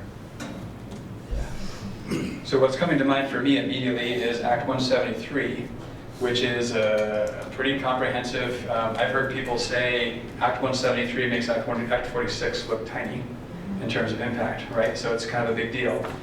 So Act 173 has a number of different components to it. One is special education funding, but the idea behind Act 173 is encouraging districts to build systems that support struggling students.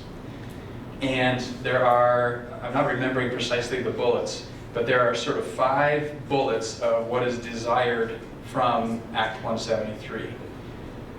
Every one of those 5, and Act 173, a significant sort of informational document used to build Act 173 was the District Management Group report, which was a significant document for us in building the systems that we're building when we had to make these changes a couple of years ago. So every one of those 5 bullets, that is the expected outcome of Act 173 from building systems to support struggling students, are things we're currently working on. So from my perspective, we're pretty well ahead of the game in moving in that direction for our system. And that hopefully means good things for us financially in terms of the strings that come attached with that. The reality is the special education funding aspect of 173, the dollars in the state, the pot is the same. The way that pot gets distributed will change, which inevitably means there are going to be winners and losers. And we're not entirely sure yet if we're going to fit in the winners category or the losers category. Our best guess right now is it's going to be relatively neutral in terms of a financial impact on us, which, from my perspective, I guess puts us in the winners category. We're not taking a big hit like some districts are expecting to. And that's still super soft numbers. Does that get to your question, Kevin? Is that what you're looking for? Yeah. I understand the side of the bridge that has the coaching model and the coaching systems, and when my last year teaching in this district, actually had an incredible experience with a very skilled coach who's no longer with us, but it was incredible, and I felt like a more impactful teacher. So like, I get that side of the bridge is being built up this way. I get we're coming from the bridge that we've built this way, and I think what's hard now as a parent and seeing my kids in the system is there's no middle part of the bridge, or it's a very thin, like one of those sketchy wooden bridges that are missing boards, and watching kids fall in between the two halves of the bridge is like, it honestly brings me to tears. And it's not necessarily my kids that are the ones that are falling. And we can project and look years out, and we need to, and we can look at where we've been, but where are we right now as well? And how can we catch as many of these kids and insert planks to make it so those kids that aren't gonna be in this system or in the elementary system in 5 years, when we've given things a good shot to build, aren't the ones that are suffering at the cost of building that transition in. And that's that transition period that I talked about that we're in, which is really tricky. Coming back to what Betsy was saying, I would argue if you look at student outcomes data as a way to try to be as objective as possible, we have historically for decades had 50% of our kids fall through those cracks in the bridge that we weren't trying to go over. And I don't think we have outcomes. I'm not saying that it's bad to build a bridge. I'm not saying that. Right. No, I hear what you're saying. I guess where I'm coming from is I would want to see the data that supports that there is more harm being done to kids now than there has been historically. Our results are flat. They have been for decades. Our results this year were the same as they were last year. So I have no objective data that says it's worse for kids now because of what we're doing than it was prior to doing these things. And I have every reason to believe that it will get better for kids. So it doesn't, I think there are some feelings that it's worse for kids. I haven't seen data that supports the feelings. And I know it will get better. I believe wholeheartedly in the system we're building that it will get better. Which I don't think, that feels good. It's super hard right now. It's not as hard this year as it was last year. But it's still super hard right now to stick with the system we're building. What makes it doable for me is how much I believe it's the right thing to do. From a research perspective, it's interesting, talking with some folks in our district, there's a lot of concern about what we're doing. As I've interviewed candidates coming in for positions, as I talk with people outside of the district that don't have the emotional connection to what's been going on, 100% every single person I talk with says, what a great system you're building. That makes so much sense, it's going to be great for kids. So that also supports what we're doing. And these are not people uneducated in the field of education. These are experts in the field of education saying, yeah, that's a good system to be building. So it's a good system to be building. I don't disagree. I've been on the receptive end of a very good coaching model. How do we help during the transition time when there's 39 kids in a 6th grade math class with one I know we're like patching and piecing, and I would like us as a whole to be thinking collaboratively and creatively to help support not only the administrators in these buildings, but the teachers and the staff members that are doing intervention and doing that work with the kids, so that it is a beneficial thing continuing to grow. Yeah, and again, I think it goes back to the answer before. It's situationally, we respond as best we can. The example you talk about from last year, I think, of 36 or 39 kids in a math class, a 5-6 math class, there were 4 licensed professionals in that math class most of the time, and oftentimes they spend half or a good portion of that class time in separate rooms in something less than 39, 18 to 20 kids in each of those sections. So working through things like that, we took some lumps last year trying to figure that out. We're in better position this year than we were last year with some of those things, and we'll be in better position next year than we are this year. So there's evidence to suggest we're getting some of that figured out. It's not perfect yet. I'm not sure we'll ever hit perfection. I feel like we're going to keep moving the target as we approach perfection. So there is no there that we will ever arrive at and say we're done. But that's kind of, I don't know, that's where I'm coming from. So for me, a system of supports that we want to know is improving outcomes for kids has data on essentially each child and how they're moving through the system of support. And if the child is at 30% proficiency, have they been moving consistently up to higher proficiency? That would be something that would be informative for me. And I don't need identifiers or anything like that, but I don't know if Katrina or Susan and her team keep track of that, just to give us an idea that it's working, that it is working, that each child is on their plan and that they are improving. And if they're not, they're being caught and helped more intensively. And the goal eventually is for kids to not need any of the intervention, that they're going to be able to move through whatever class they're taking. And I know that's, I understand that's not essentially possible for every single student, but to know that this process is working, and not just the high level 50% proficiency, 47% proficiency, 43% proficiency for a grade. You know, is that tracking with each of the cohorts, or is that tracking with the different grades? I mean, there's more information to help us make sure that kids are getting the supports that they need in this, especially in this transition time. So you were right to address it to both Katrina and Susan. So Katrina oversees interventionists, Susan oversees special educators, and I see them on a similar plane. What the system we're building positions us way better to do is progress monitor, and that's exactly what you're talking about. So whether it's interventionists that Katrina supervises or interventionists that Susan supervises, they are much more targeted in their progress monitoring. So they're working with students in an intervention in a really targeted way. They're measuring their progress toward the standard along the way.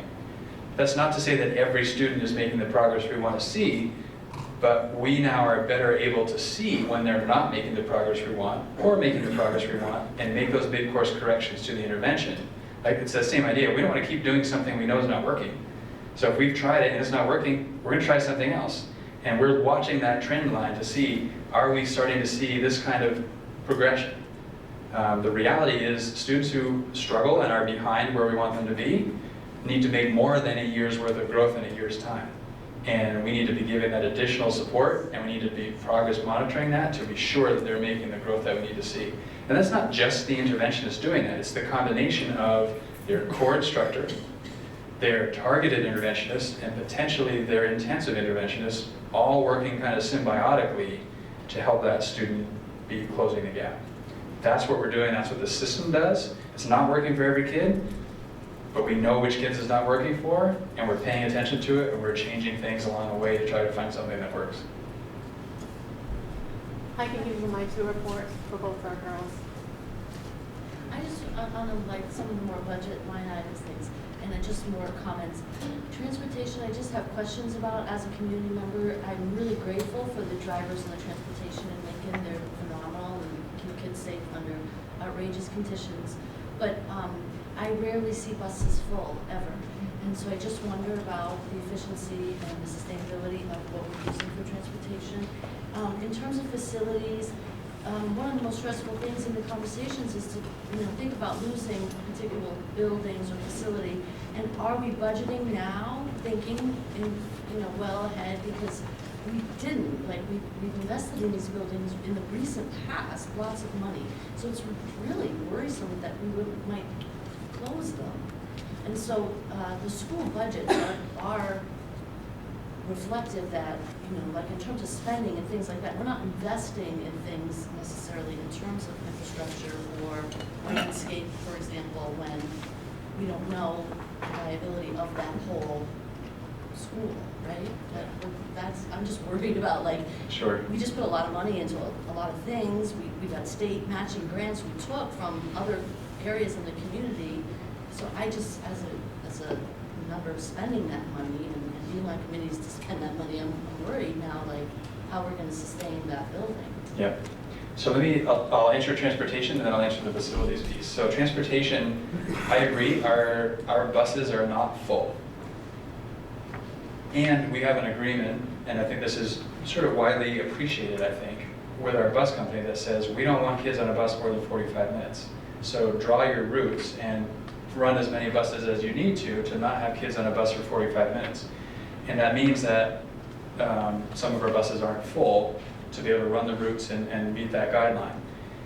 The other piece I think about transportation, so interestingly, transportation is not required. We're not obligated to provide transportation. It's $1.3 million annually for transportation. That's for field trips and co-curriculars and getting kids to school and career centers and all, that's all transportation. And it's the great equalizer, right?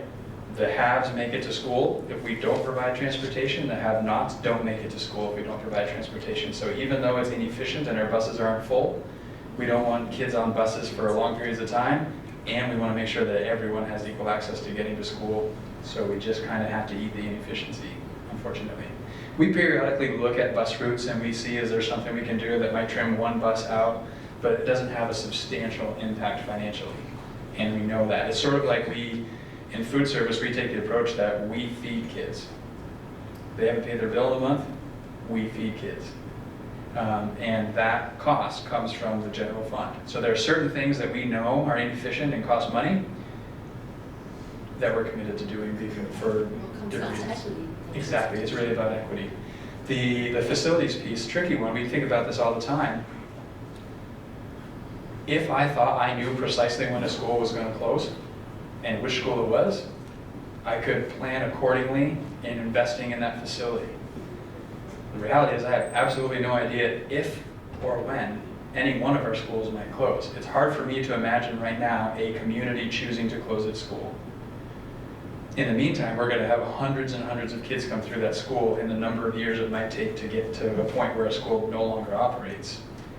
I think we have an obligation, and in fact, by policy, I'm obligated by the board to ensure that our facilities meet the standards they need to meet to educate the kids that are in them now. So we have to continue to invest in our schools because the future is too uncertain not to. Thanks. One last thing.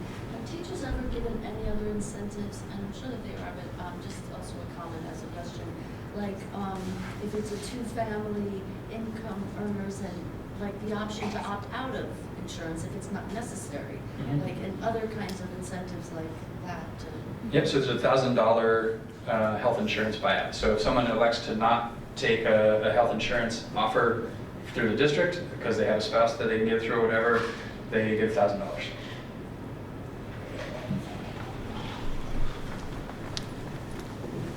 I was just wondering with transportation, like with food service, we can apply for federal assistance to offer more food to more kids without necessarily incurring all those extra costs.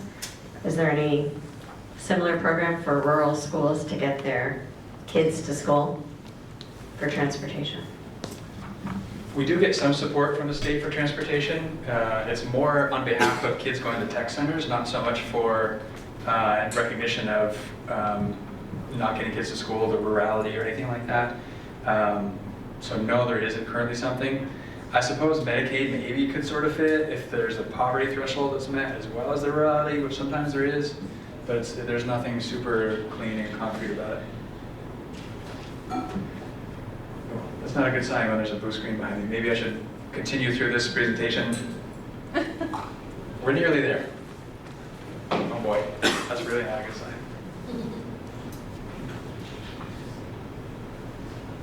All right, those are the numbers. That's the tax impact. We were on questions, and now we're moving into the board portion. So if there are other questions, happy to answer them. I know we're way past time, but it's been I appreciate it. The questions have been great.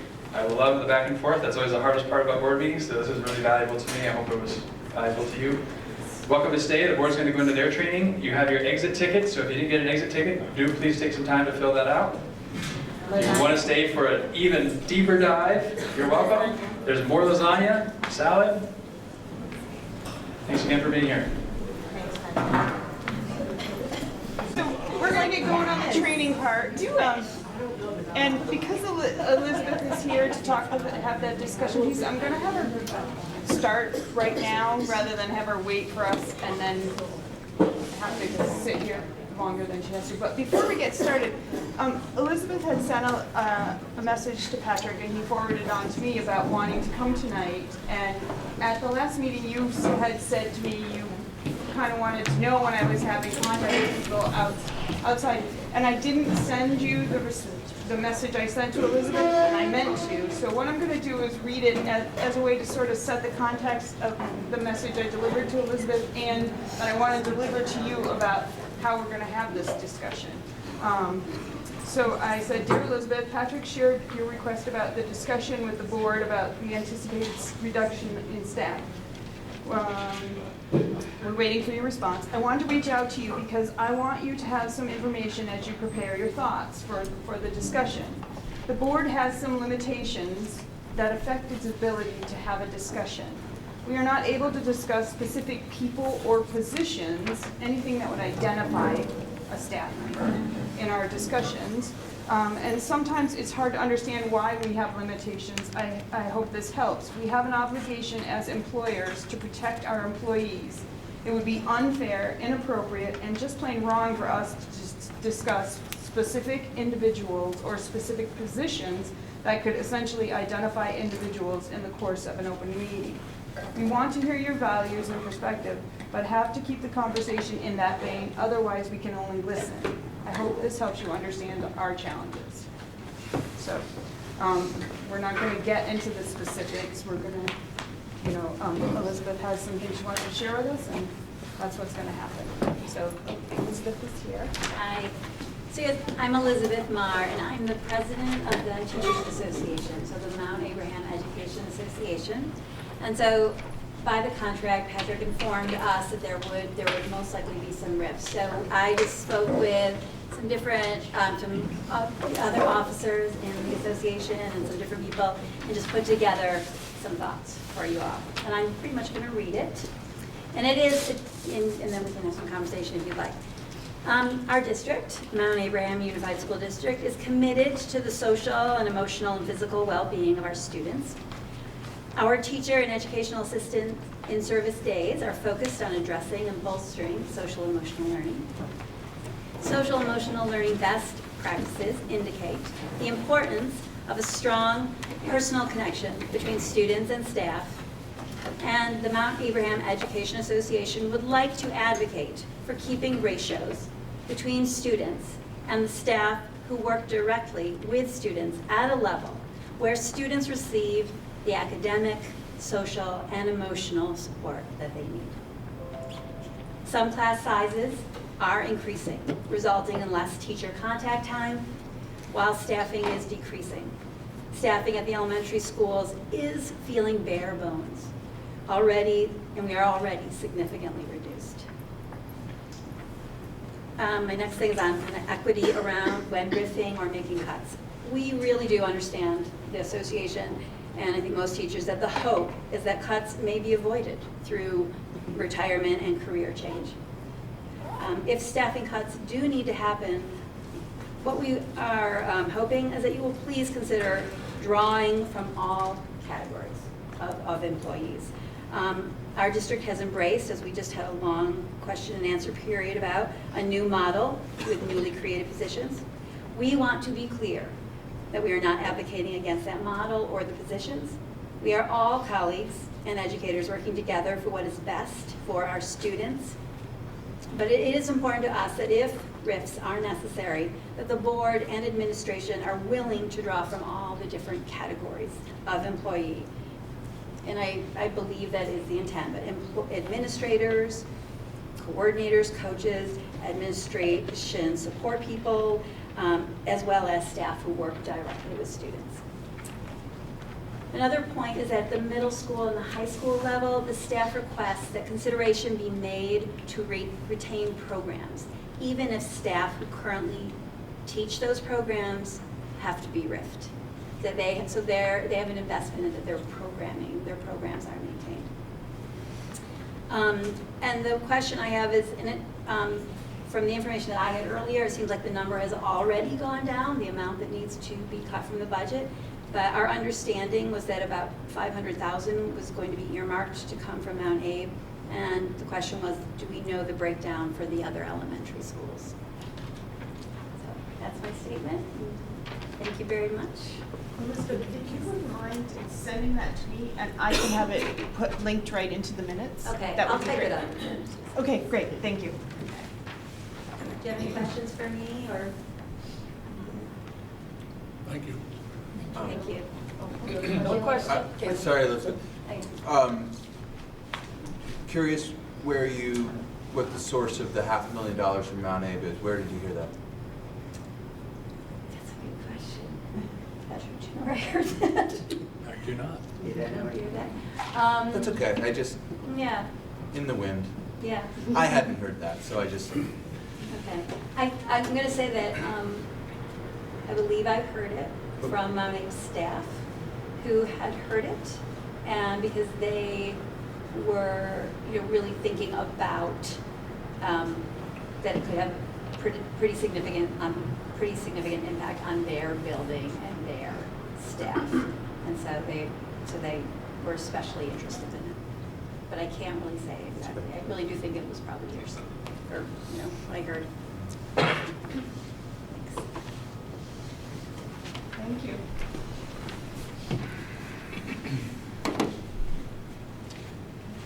All right, shall we begin? More slides, ready?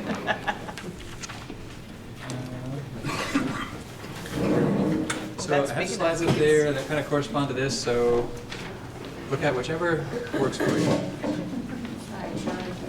So this was this is an opportunity. We've done some, I would say, some sort of training education already. There was great conversation, a lot of great questions, working from the state perspective down through how budgets are built, to understanding our local decisions and the impact it had on tax rates, et cetera. So that was sort of broad strokes, I think, valuable and relative to the training. Now we're going to get a little bit more specific in looking at lines and things like that. And part of this is, part of what we're trying to figure out through this process is dialing into the level of detail that we want to be sharing information out. We had some feedback at the annual meeting last year about wanting more detail. There are lots of options there. This sort of shows a level of detail that we can work through in understanding the budget and be thinking about, is this the right level of detail to share out? So as we dig deeper into the budget, so in your presentation it simply says proposed budget summary and comparison. If you go to, and I apologize there are no page numbers, but if you go after the letters from the commissioner and the secretary of taxes and all those sorts of things, you can see one page that is estimated expenditures.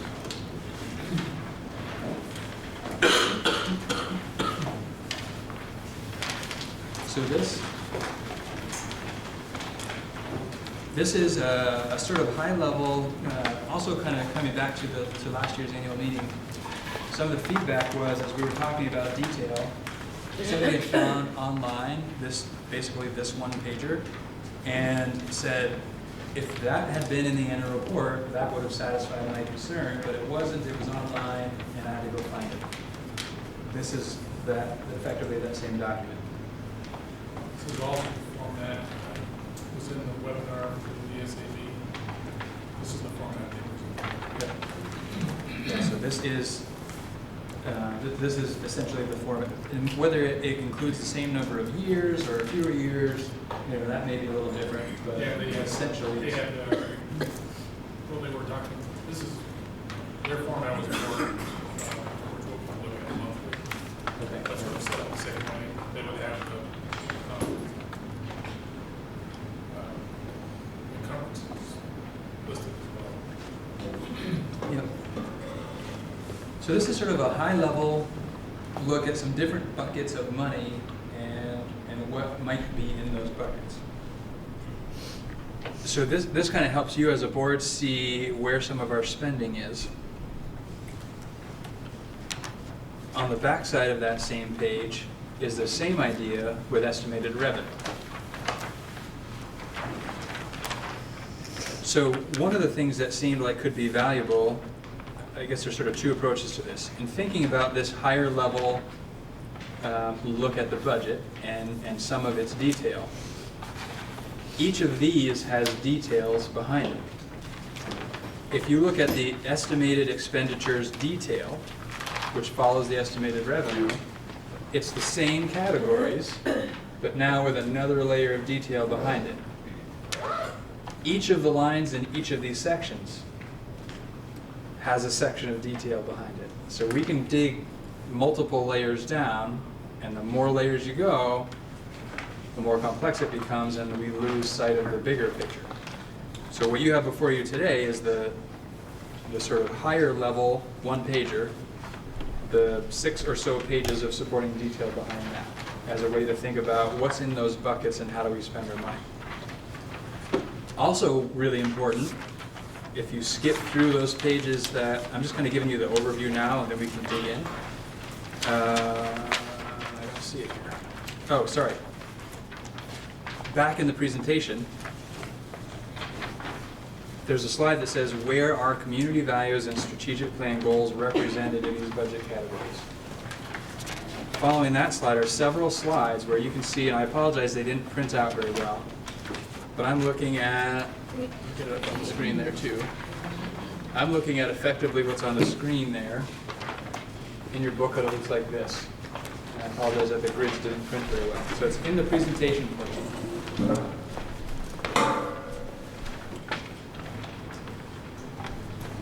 And what this shows is it has the description, which is the category that you see both on that one-page summary and also the heading of each section in that detail page, details pages. It then just sort of briefly tries to capture what's in that description. And then it shows what community values that surfaced are linked to that description and what strategic goals linked to that description. So you can see sort of a direct correlation between these sort of buckets of money, categories, what's in those, and what community values are represented there. And so there are several pages that try to make that linkage for you. And then kind of lastly, you can see the pie chart that you've seen before that shows sort of broad strokes how money is allocated across these different buckets. So again, same buckets, more or less. So it seemed I think what I was perceiving as an interest of the board, and Dawn and Kristen and I met for a couple of hours the other day in preparation for this, and I think there was agreement to dig into some of those lines. So you see the one-page summary, and we can think about its value, and we can dig into those supporting pages to understand what's in there, and just sort of have an open conversation about the contents of those as a way for the board to know the budget a little bit more deeply. Make sense? Is that kind of what the board was thinking? I think it's great. Yeah.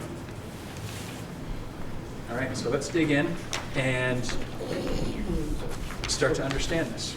So the summary page and the detail page doesn't always line up for this current year. Is that just because numbers are still moving? I have to ask Floyd on that one. We were still putting numbers together for 11 this afternoon. So there may be some inconsistencies, there may be some rounding also. But we have that all teed up. But for example, if you look at food service, the estimated expenditure detail would show the 260,000, but when you go deep into it, we reflected the previous year's budget with just a 2% increase, meaning that we didn't carry those two together yet. So there's still some learning pieces here. I'll back up and explain why. We have infinite visions currently. Next year we need to convert to the new state accounting software with new codes. So if we go back a couple years when we unified and we lost the ability to compare apples to apples, we're going forward with, we've taken everything out of Infinite Visions, loaded into a spreadsheet so that we can then generate our budget internally to get us the ability to compare next year, so that you're not faced with that same, what are you hiding conversation, when really you're not. We just couldn't get it into an apple to an apple. So one of the other pieces in this is we're working this year for next year with an additional layer of complexity and a few more bumps in the road. The food service expenditure would be an example of that. So this will tighten up over the course of the next few days, really. But right now we're trying to get something that was workable, reflective of what we as a community need to be able to show and understand. So those are the pieces behind this, and the direction we're trying to go as a team with Patrick to make sure next year we don't have the issues. Gil? Sorry, I didn't mean to interrupt you. No, please. Yeah, this is great, and the only thing that I would just point out is I know it's hard to get the numbers totally accurate, but on instructional programs, first line, if the budget FY21 comes in at this 11,884,215, it would be nice if in the detail, that line that says 11,862,616, which in every case on here is close but not the same. Right. It would be nice if we worked backwards from the detail and made this summary exactly the same number, so that a person coming through from that line could say, aha, there is that exact number. It could even be highlighted. Or so, and maybe even, and I'm not trying to micromanage here, I'm just saying if it was me, if some of these were a little color coded on the main thing, and then you got to the detail, and let's just say the first line was pink, if this was also pink, it would just clue you in and be like, oh, okay, I'm seeing the expanded thing. Couldn't agree more. If I was really greedy, and I was saying, if this was online, it would be really nice if every line was a hyperlink to the blowout, you know? And let's so, go another wouldn't that be step, nice? and it hyperlinks to the 1,780 page lines behind that for the people who really want to get deep into the weeds. This is I totally huge agree, progress. we want to get to it.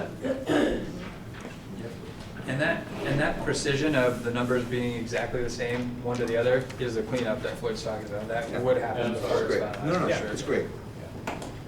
But the concepts and the contents would remain, and the numbers get dialed in. Want to jump right in? Or how do we want to do this? I was thinking we could go sort of section by section, which equates to line by line on the summary page, and understand what's in there, what's not in there, look at some of the changes in the figures over time, dig right in. There are some footnotes that may help explain some things, in particular on the summary page. And I rattled off, I don't know how many questions to Floyd, and so said, anticipate these questions, so it might be ready. Yeah, they won't ask any of the questions. Here's the biggest thing, the takeaway, truly, on that estimated expenditures, look at the FYI on health insurance. You know, I mean, if you look at that and then you think backwards in terms of a sharp pencil with what we've done with that budget, we're talking $120,000. It's reflective of a pretty good scrub. So does that work to go sort of section by section and through the detail and understanding what's there, knowing that that ties back to the summary? All right. Instructional programs. So as you can see, each section has just a sentence or two that tries to explain what's included in here, because you can't always sort of get that from the title of the lines. So instructional programs, all costs associated with the general instruction, which is salaries and benefits for classroom teachers, supplies, equipment, textbooks. Also, our preschool costs flow through here. And you can see sort of, usually, it's true in almost every section here, the first several lines are related to salaries and benefits costs, and then get into some sort of predictable, like tuition will show up in multiple places. Travel will show up in multiple places. Supplies will show up in multiple places. So you're going to see some repeats of those, but they're broken down relative to each. Is purchase services, is that consultants? So purchase services could be different things, and you're going to see purchase services in multiple sections as well. So it can be different things in different sections. Do we have the information to dig into the purchase services in each section, Floyd, to drill down? We can go pretty deep with anything. But I was reading something and missed the first part of the question. The question is really about what is purchase services, and I think probably specifically because we're in this section, what is purchase services in instructional programs? Oftentimes it is consultants. So for example, you may see either purchase services or other services in board expenditures that would speak to the consultant that we've been using. Purchase services, sometimes in special education, could be speech and language support. But it's typically where you've got to go sort of out of district to augment something you don't have in the house. Exactly. And depending on the section it's in, it's a different thing that we're augmenting. Right.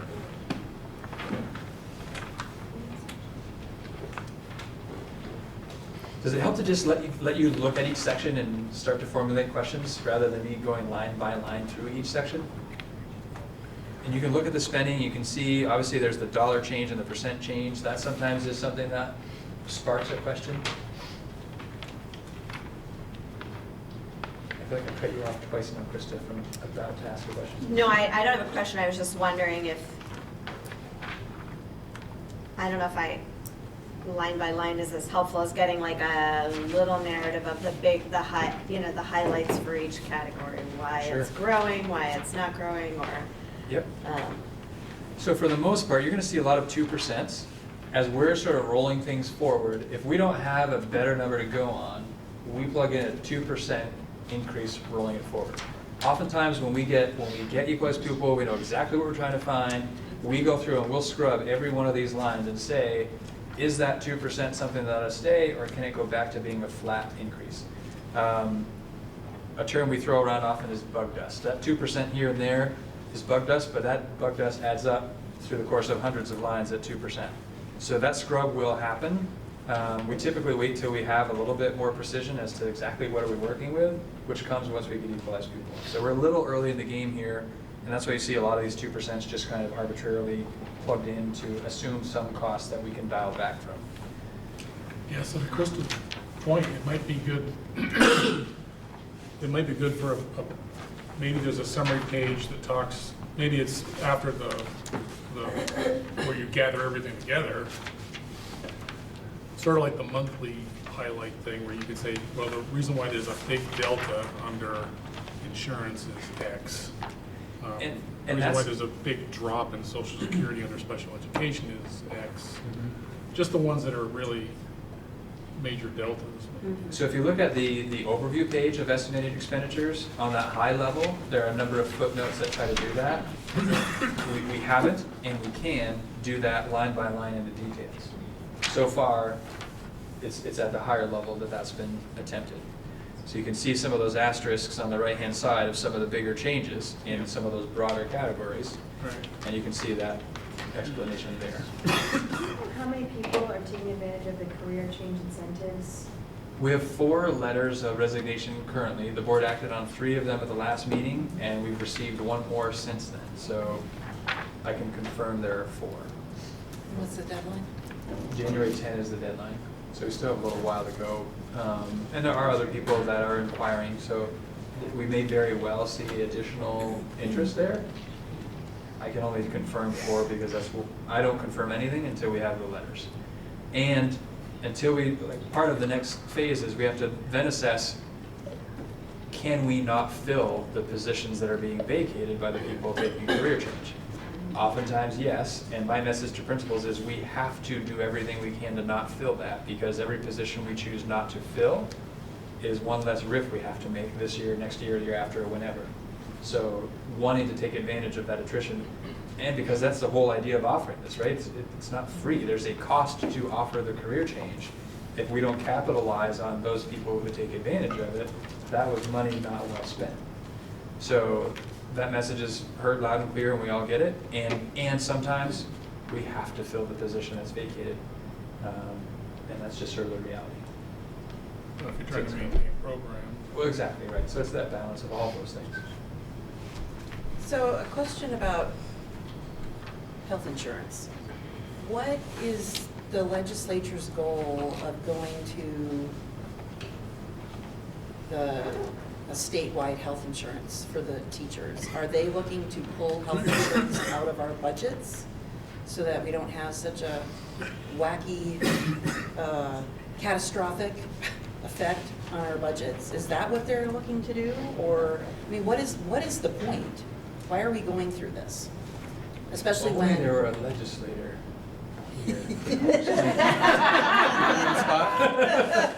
I'll share my thinking, but I'm not a it's just legislator, kind of so I can't confusing. I mean, project what on is that. what is the point? I think there's huge discrepancies across the state in healthcare benefit, and the healthcare benefit is a huge driving factor in costs for everyone in Vermont.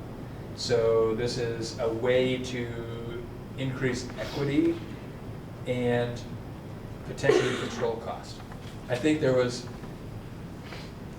sort of a target that was desired in terms of whether it's the cost sharing on the premium or the cost sharing on out-of-pocket expenses.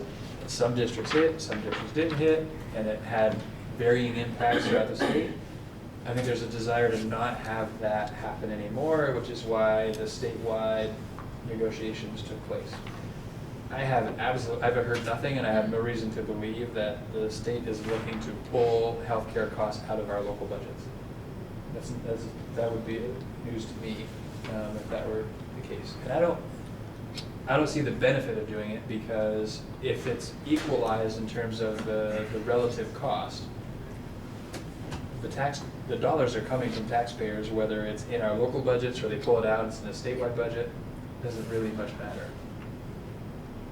And the other I piece. don't know if you have anything different. The only thing I would say about that is that the negotiating at the state level, of course, when it came out as a concept a couple of years ago from the Scott administration, was put forward as a way that, hey, this is going to save money, in the assumption that, I don't know, the negotiations at the state level would be somehow result in lower costs. Now we're seeing things, especially with the arbitrator siding with the NEA today, that is not the case. And now we're seeing people walk back and say, oh, this isn't going to do what it's supposed to do, it's going to increase costs. The only thing I would say is that it is insane, and I was saying to somebody, that we pay almost $500 million a year for our 40,000 teachers to have premiums, just premiums, not health care. And the state, with 3,500 employees, essentially self-insures. They do not go up by 15 to 18% a year. We have a construct called VHI, which is supposed to kind of be a collective bargaining, that's the wrong word. It's supposed to get us some economy of scale, right? I will say it does not look like it is working at all to me. And I think that when people talk about, I don't like the one school district model. We didn't like Act 46. I don't think people would like that. The one thing I see about it is it would allow for teachers to basically become state employees and to have self-insurance. That's not a plan. That's not like a bill I'm putting out there. But it is something that I think, I talked to somebody else tonight, and the last thing I'll say, excess spending threshold. I wonder, could there be a year-on-year buffer from the increase just from healthcare costs, because it's eating us alive. And I think that at a certain point we've got to say, let's start providing our own healthcare somehow and putting some of those premiums in a bank account somewhere, because it is insane what we're spending and what we're getting for it. And thus ends my rant with no ideas.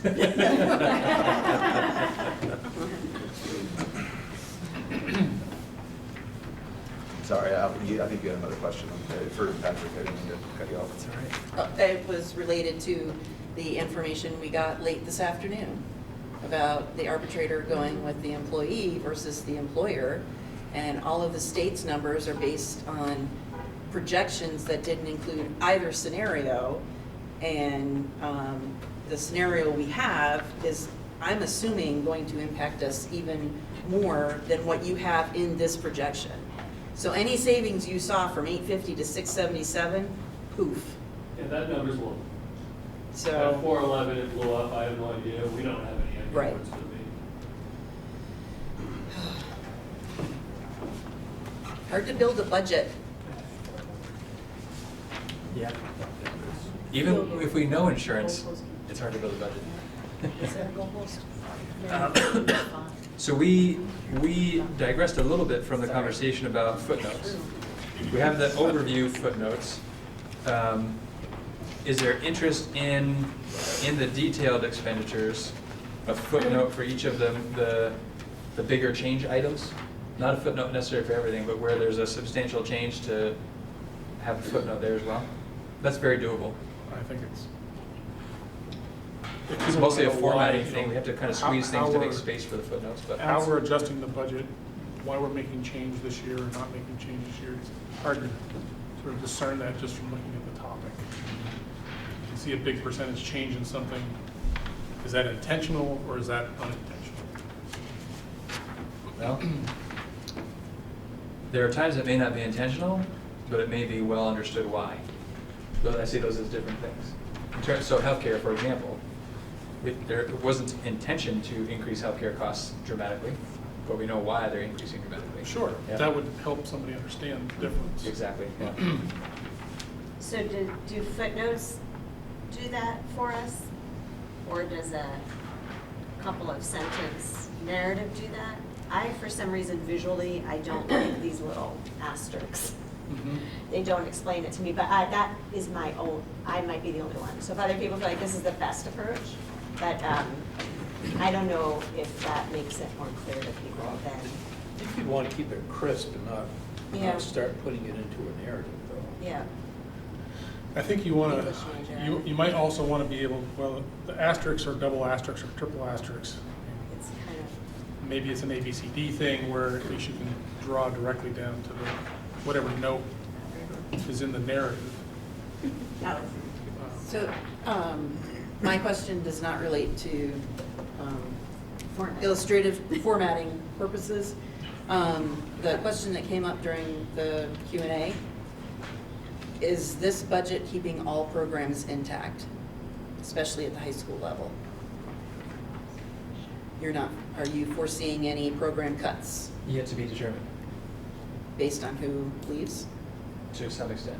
So those are some of the layers that we're still working through right now, is understanding where could we find the savings, where can we take advantage of the career change, with minimal programmatic impact.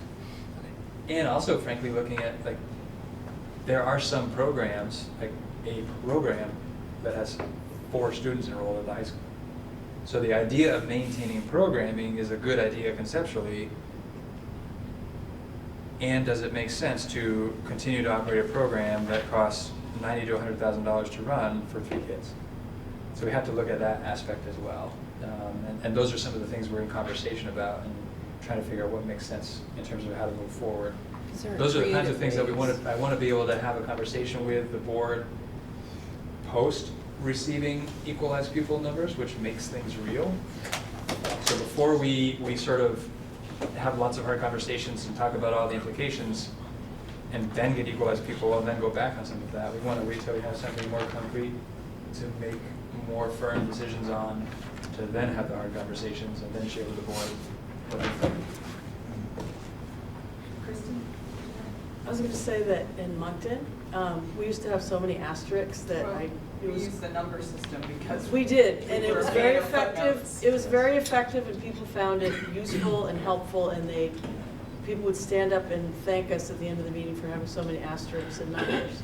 So I think that, unfortunately, not every meeting, but we also had a narrative too. The board chair letter, incorporated some of that, but I wonder what the record was for how many we ever had, because it was dozens, probably. Yeah. And it was effective. We will not try to do that, but people appreciated it, and those are some of the same people that come and talk to us about what's going on here, so. I have a question. Can I dig into a line item here? Sure. That's a good time. Professional development, instruction, and curriculum development. It's going up 4.59% in spending, $42,000. Is that part of? Can you talk about where you are in the? Sorry, under the So you're under the section of. We're not in instructional programs yeah, now. 2211 is the number of where I am. Yep. Yeah, instruction Gotcha. and curriculum development, so it's at $961,661, up 4.59%. I'm just wondering, is that just an investment in the model? And are we going to expect to see an increase every year at about 4.5% to 5% in spending in this line item? So that is. I can speak to that a little bit. A portion of that is adding family, it's medical insurance that's driving that one. So if you have some, for example, if you're single, you got married and had a child, or you married somebody with a child and you went from a single plan to a family plan, we just went from $8,000 to $21,000. Okay. Or if you previously had taken the buyout of $1,000, you went from $1,000 to $21,000. $21,000. So, Okay. and a portion of that is also just the contractual increase in salary. Right. So it's So benefits that's costs. accounting for the increase in healthcare for the coaching and the interventionalists, the guidance and Right. nursing staff. Okay, so wouldn't that even be higher then? Because if we're looking at healthcare increasing, so those same people are not accounted for underneath the instructional programs? Correct. So it would seem like it would need to be higher then, right? Because health insurance is going up 21.76% for instructional programs, but then, And you're looking at a 21.76% increase, but remember, so let's take it apart a little bit, we'll unpack it. Health insurance is going up by 13%. That's if everything was static, nothing changed, that's the increase. On the premium. On the premium. So now internal to that, you have someone who might have been under health buyout swinging to a family plan. So now that's a $21,000, that's depending on which group of lines you're looking at, it could be really impactful from a percentage standpoint. Backing the other way, if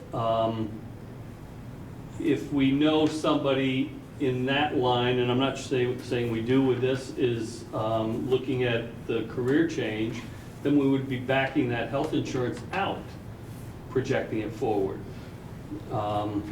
In terms of that particular number, it's really hard. You can't compare the health insurance increases or decreases percentage-wise on an individual section accurately, because it's going to be moving based on that multi-dimensional matrix. Well, the number of individuals in each category. Right, it could be one person takes more, another person takes less, it could. Too many variables. Too many moving parts to be able to compare the instructional insurance piece to an insurance piece in any other of this broken down structures. And one other just point of clarification in there, so the salaries and benefits costs for guidance and nursing staff aren't included here. Only the mentoring for new teachers, new guidance counselors, new nurses is included there. The actual salaries and benefits for guidance and nurse are in a different section. And everybody's tuition reimbursement has been pulled into this line? I missed the beginning. The footnote says that this includes tuition reimbursement. Is that all professional staff's benefit has been Yes. pulled here? That's what it says. That's- I don't see one in anybody's except administrators. There was a tuition under. Tuition, but not tuition Right. So and Floyd, you can clarify this. My understanding, tuition under instructional programs is that's the 6 credits that is a No, that's benefit. what we're paying to tuition out a student. So that's tuition, okay, so that's not tuition reimbursement No. No, to that's what employees, we're that's paying to tuition send we're students paying somewhere to, else. All the tuition reimbursement has been pulled into this line. Right. This isn't just okay, salaries. that's a good clarification. So, Which line, 1100? so if you're in professional development, so 2211, instruction and curriculum development, so every professional employee has eligible to them 6 credits at the UVM rate as a benefit of their contract. The anticipated sort of usage of those credits at that UVM rate is built into this. It's substantial, right? Yes. Hundreds of thousands, like, you know, in the 100,000-200,000 range probably. That's part of that 961. Which is a tricky thing to dial in. Like, we look historically at what do we spend on that, and we use that to budget accordingly. The reality is we can anticipate 40% of our staff wanting to utilize credits, and we have 70% of our staff to utilize credits. It's a contractual obligation. We have to meet it, and we have to find that cost somewhere else. Just because of the conversation earlier, so instructional coaches are included under professional development or under 1100 instructional programs? Floyd can correct me, professional development. I missed the beginning Instructional of. coaches' salaries and benefits. In professional development. Okay. Are in professional development, instruction and curriculum development. And where are interventionists under instructional? Either that or support services. Support services. Okay. I think we want to know where. Have to go to support services and see that. I don't see them. Support staff is right above professional. I said support services, but maybe instruction. Student support services. Student support, that's a little I don't think they're in support. And that would be inconsistent, because if we consider special educators as interventionists, they're embedded in special ed costs along with special ed teachers, so. So we think interventionists are under special education? No, they wouldn't be there, yeah. But Special education salaries? Or instructional programs? Not, maybe Floyd might be digging into that right now. I'm hearing lots of questions, and I'm trying. Where are interventionists located in this budget? Salaries and benefits for interventionists. It wouldn't be special education. As I understand it, it's in professional development. For I'm sorry. coaches, It's probably 2290. Other support instruction?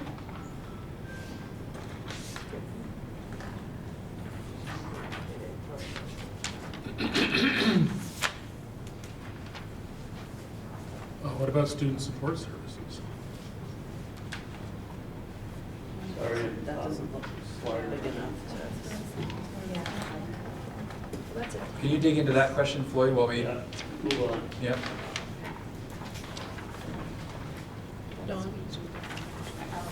So Patrick, under the professional development, the change from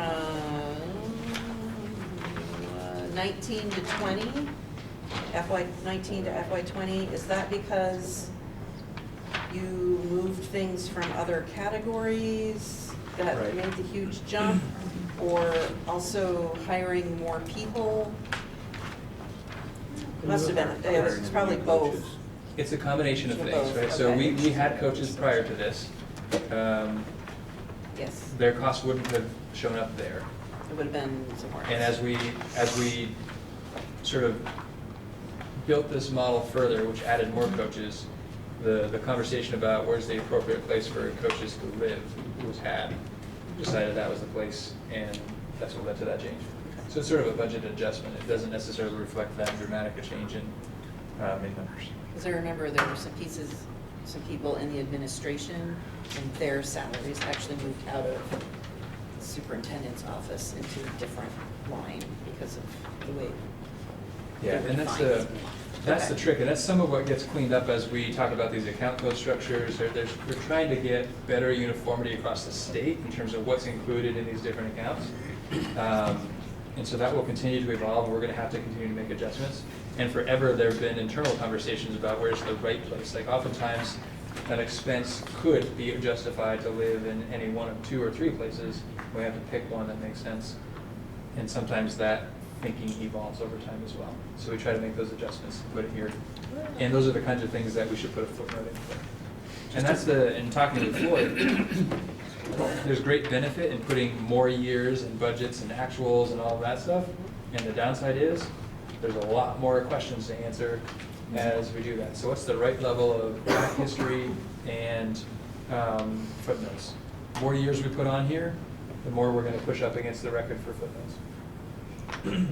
Kristen.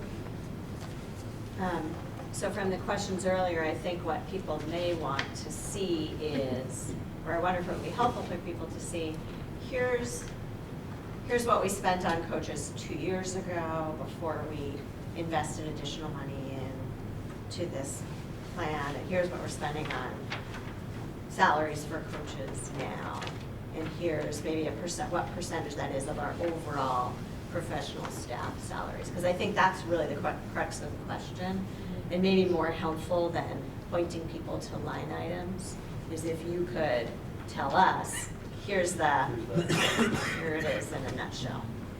And I think the concept of being helpful is a curious one too, because I think in some ways it's helpful to people who want to know what are we spending on coaches. Oftentimes perhaps coming from a place of, I don't think it's a good idea and I want some fuel for my argument of we should stop doing this. I'm not sure from an organizational position if it's beneficial to continue to have our conversation focus on coaches and not on a multi-tier system of supports holistically. So I wrestled with that in terms of being responsive to what the community is requesting and being thoughtful about what we're trying to build and keep everything in a context and not zero in on a fraction of our tiered system of supports. Can I just respond? Yeah, sure. Yeah, I agree, and I think that's why if we can tell that story better overall, that will just help benefit the overall desire. But if we don't make it easy for people to get that information, it's going to look like we're not being transparent, or we're trying to pull the wool over people's eyes, or so I think we have to do both.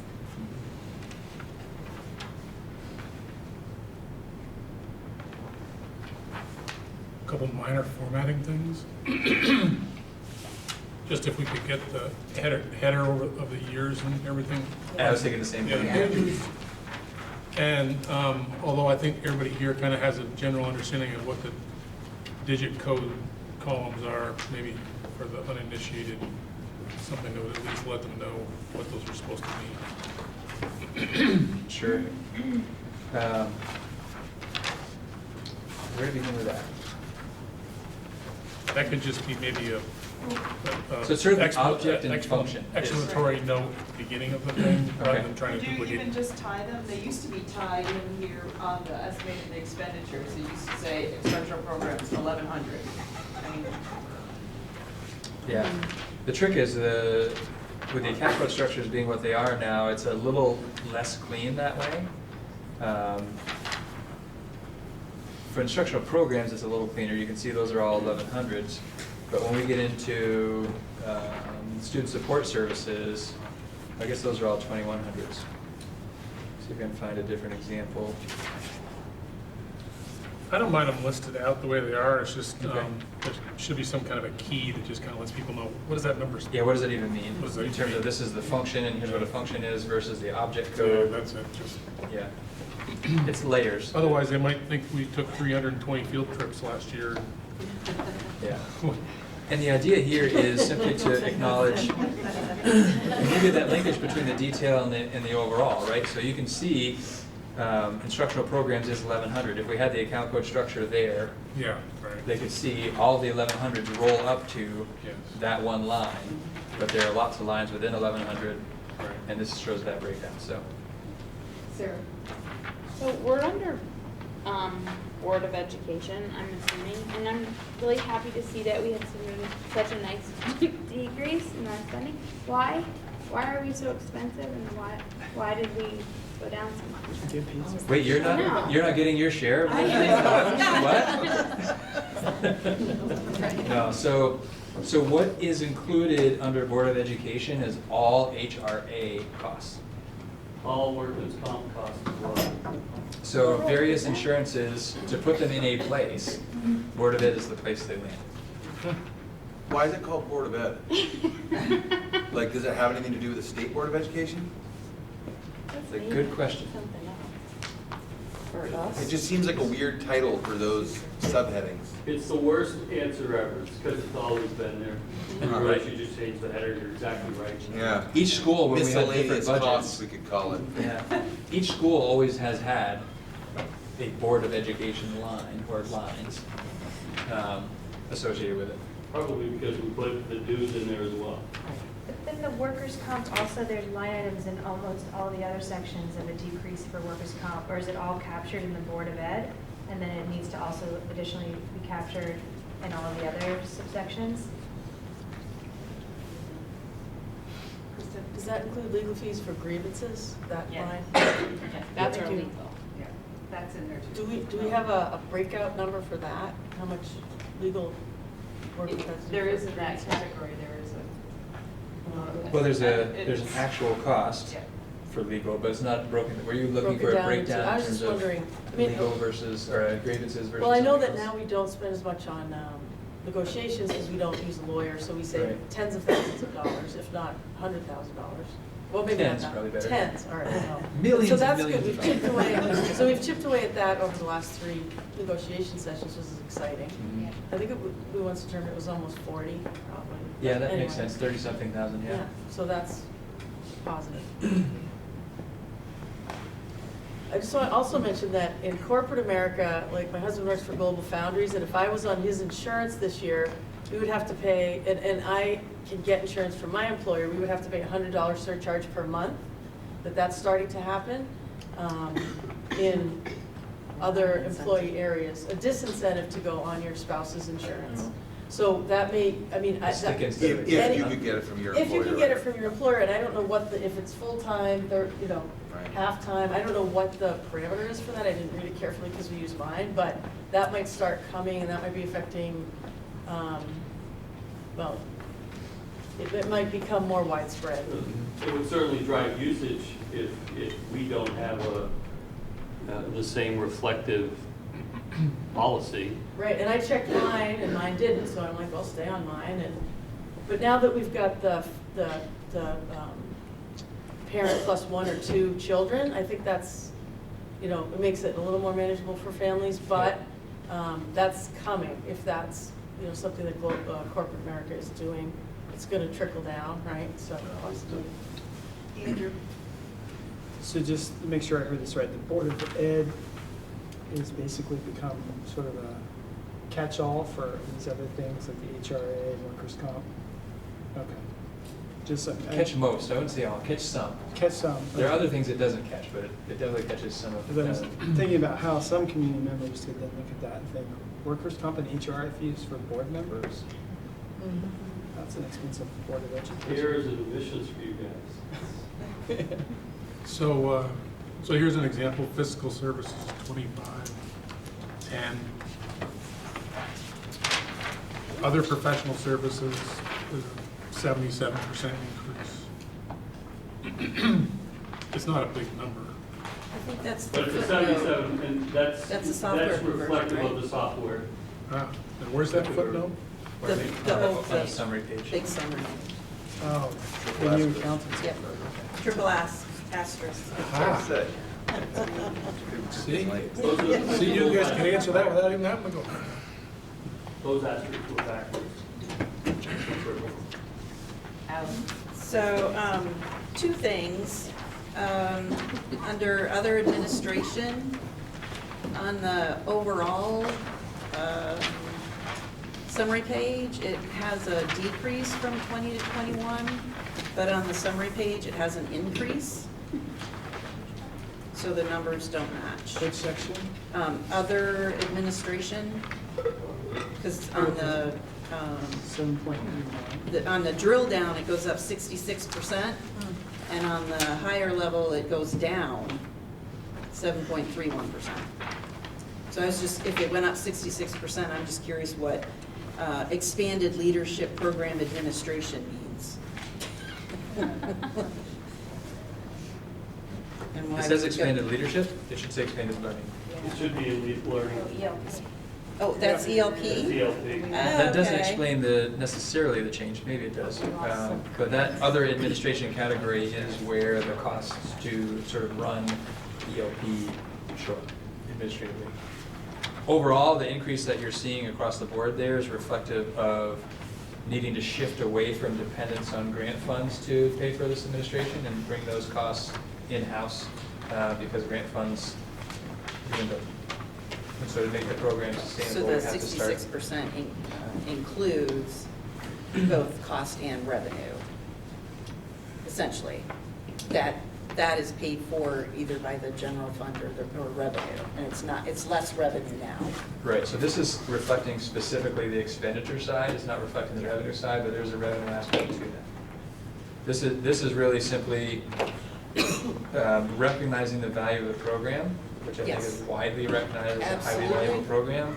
And in order to be sure that we can sustain it into the future with uncertain grant funds, Okay, we're that makes gradually sense. moving the costs into the general fund. The leadership part through. That's the design of that grant. is Yes. Yeah.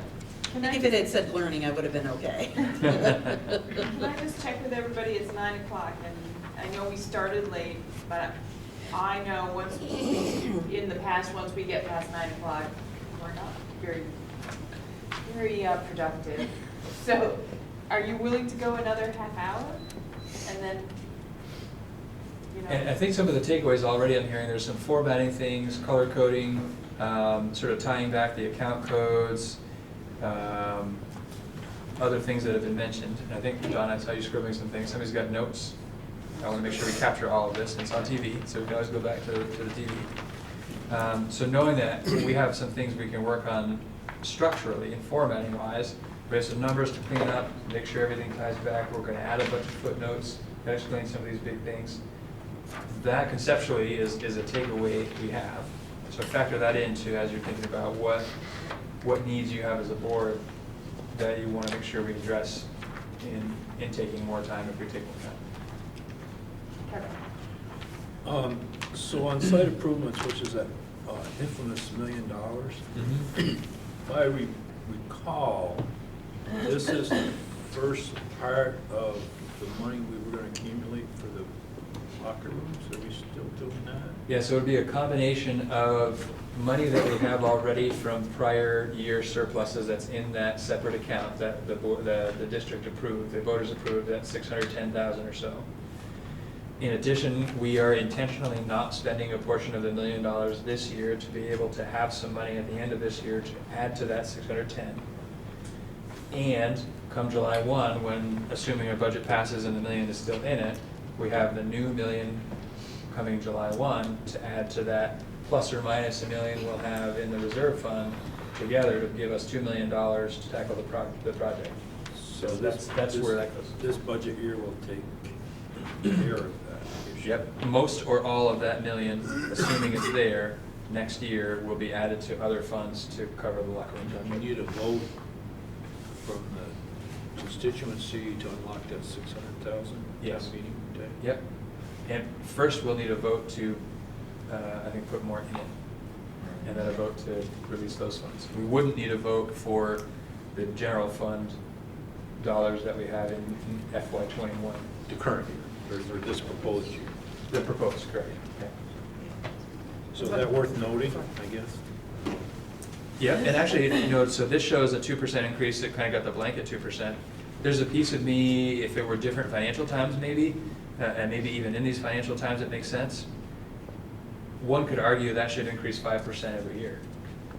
The cost of construction services increases 5% a year. So to do the same amount of the same work year over year, it should increase 5%, not to do more work.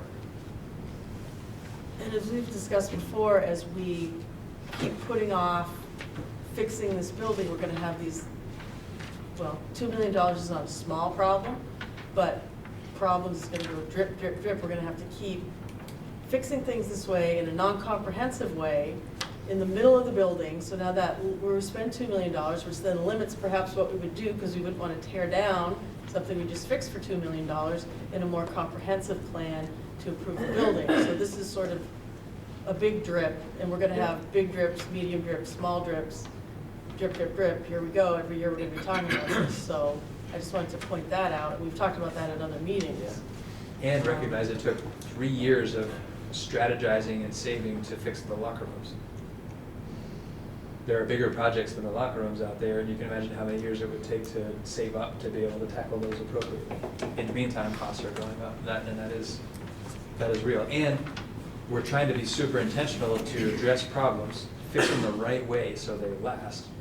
I'm not too interested in fixing things in ways that don't last, unless it's a Band-Aid for something we know we're going to be fixing later, which we did with the locker room.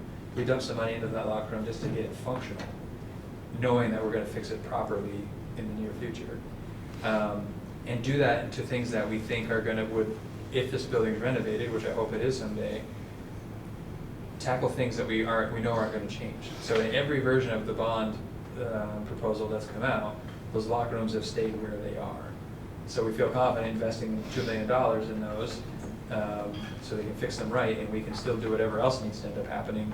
And what we did to the locker rooms won't necessarily drive what we would choose to do to other things. So trying to be really strategic about all those things, which is sort of tricky. Locker rooms, fairly safe. Auditorium could be safe. There's certain things that we're probably not moving the auditorium in a renovation. Once we get away from some of those big things, it gets a little trickier to fix things. Like if we had something catastrophic happen in the library, what would be the right fix there? Because the library's been in different places and different versions of the concepts. So to force the hand by fixing an emergency isn't a great way to go. So it gets complicated, to your point. But I have a private, so I lived my life in a building that was expense driven.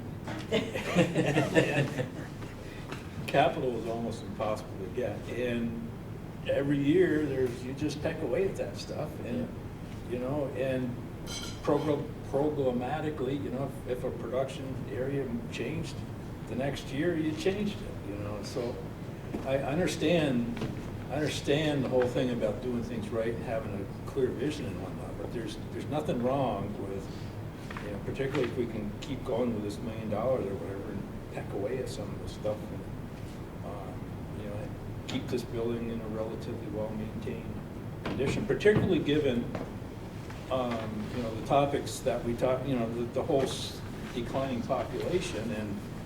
And my big concern is not this, and I formulated this opinion from a lot of these community conversations. My big concern is not so much the elementary schools, whether we have 5, 3, 2, or 1.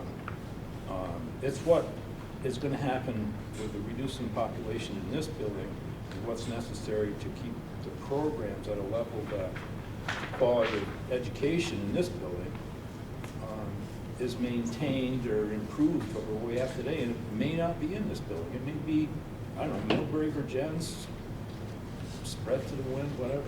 So, yeah. Thank you.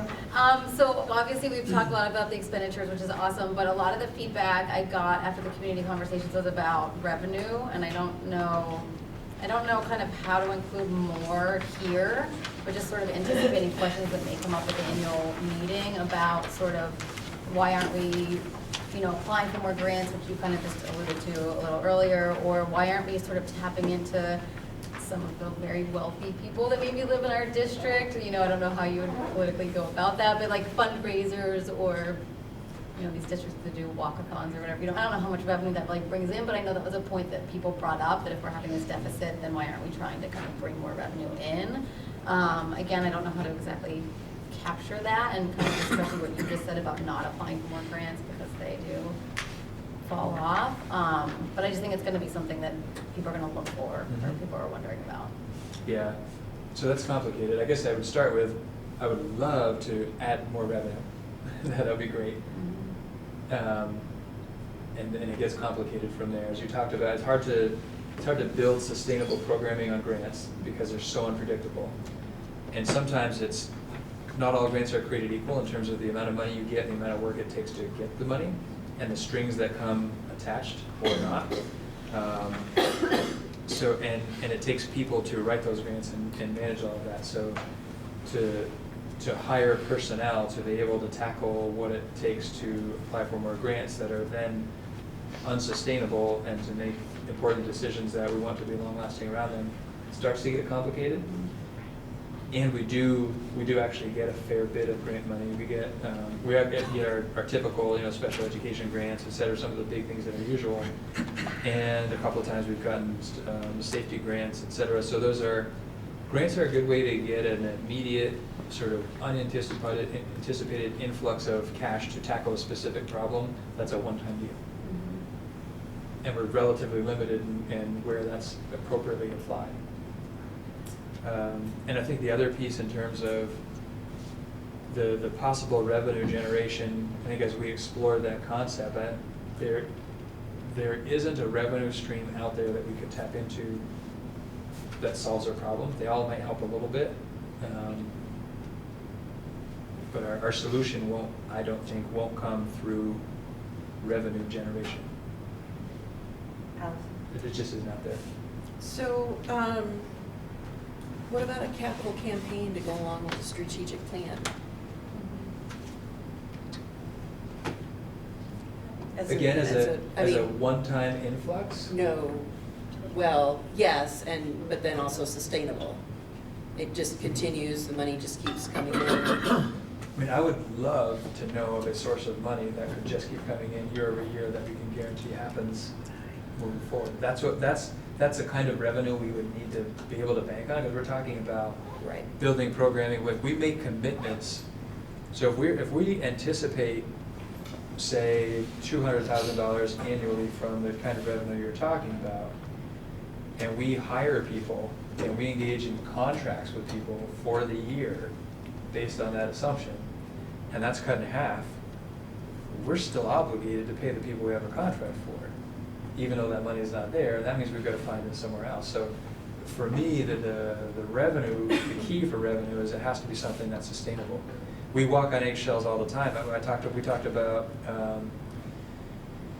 the expanded learning program earlier, and our work we know that's going to go away at some point. We don't know when, we don't know how gradually or how dramatically, but we're taking steps to move away from being dependent on that fund because it's unpredictable, and we value the program. It could be problematic to create other scenarios like that where we make commitments financially and appreciate what they offer us, and then have to begin to assume those responsibilities locally. I'm 100% behind chasing grants to generate income for things that we're already doing. The fear is to bring a grant in because they come with the strings attached to do something new. And I'm not talking about grants. I'm talking about a capital campaign where people give us, we're a 503c and people give us money, and maybe it would be a capital campaign for the facilities. And so that would be an influx of cash, a lot of cash, specifically toward the buildings, because that $1 million line is not just Mount Abe. It goes to all 6 facilities. It has to be available. It should be available to all of them. So I'm afraid of what would happen, say something happened to Beeman. I think it's one of our older schools, right? If something were to happen to it in the coming year, when we're working on a big fix to the locker rooms. So a capital campaign where we just focus on the facilities. Something like that. I think it's specific, it's tangible. Right. I think there's people who could get behind that. And there would be an endpoint. And if we get the money, great, we can fix more things than we thought we could. If we don't get the money, fine, we'll fix the things we thought we could fix. So then we're not dependent. For me, I'm cautious about becoming dependent on revenue streams that are unsustainable. I would like to. Just a quick one on revenue. I know that the trends in Vermont are that population is going down, but I think we also know that sometimes we lose students who are not leaving our district and who are just leaving our schools. And so I just would bring the question up, I would love to see a little money in our budget. I know it's hard to find room, but I would love to see some marketing money in our budget. I would also love to see, over time, something develop. I don't know that it's an exit interview with families, but when families leave our public school district, I think we need to make a maximum effort to retain them and to potentially bring them back later. Sarah and I were talking about earlier that, you know, when we lose 10 equalized pupils, it has a tremendous effect on us. If we were to ever gain 10 equalized pupils, it would be tremendously, I mean, that's what we're talking about, 1,300 students. If we gain 5, you know, I just think that there are some folks in our district who are, through totally valid personal choices, not sending their kids to our public school, and I just want to make sure we do everything we can to sell the value proposition that is in this school for them, for free, with statutory requirements to serve their kids, how they need to be served. And I just, maybe there's no gain there, but I kind of feel like we're not trying, and I'm only mentioning because we're talking about revenue, and you mentioned earlier, there's revenue for you, right? Sure. Another 10 high school age students, 11 equalized pupils potentially. So just that, and I know that we're already trying those things. I do sometimes wonder if we need to fund that strategy a little bit. Yep. Mine has nothing to do with revenue, so do you want to wait and finish the revenue question? I just wanted to second Allison's idea about the capital campaign separate from a bond effort. Doesn't really require we go to voters, we go to interested people who want to give money, and there were certainly half of the people who participated in the vote who felt that they would contribute. We could find out what the value of that interest really is. And just do like a UVM thing where you just publicize a capital campaign and see what you come up with. We'd love to name something after you. Absolutely. People from the school who've made money, a lot of money. I have to figure out who they are, but. Well, you want a new gym? Oh, yeah. That's part of the marketing with the, like, going after alums too. Like I mean, expanding your marketing not to live here, but. I'm not, you know, thinking we would be able to raise $30 million like that or nothing, but we just. So Liz had a question about, are we allowed to market or solicit funds like that? We can't use school district funds to advocate for a vote. We can't spend district funds to say, put up signs that say vote yes on some article or vote no on some article. I'm not as clear about can we use district funds to create opportunities for donors for specific projects. We have to look into that. I think certainly initially chasing and seeing if we can use funds to do a feasibility study. I mean, that would be the jumping off point to any capital campaign, is to spend a few dollars up front to see if there's an appetite in the community to support it.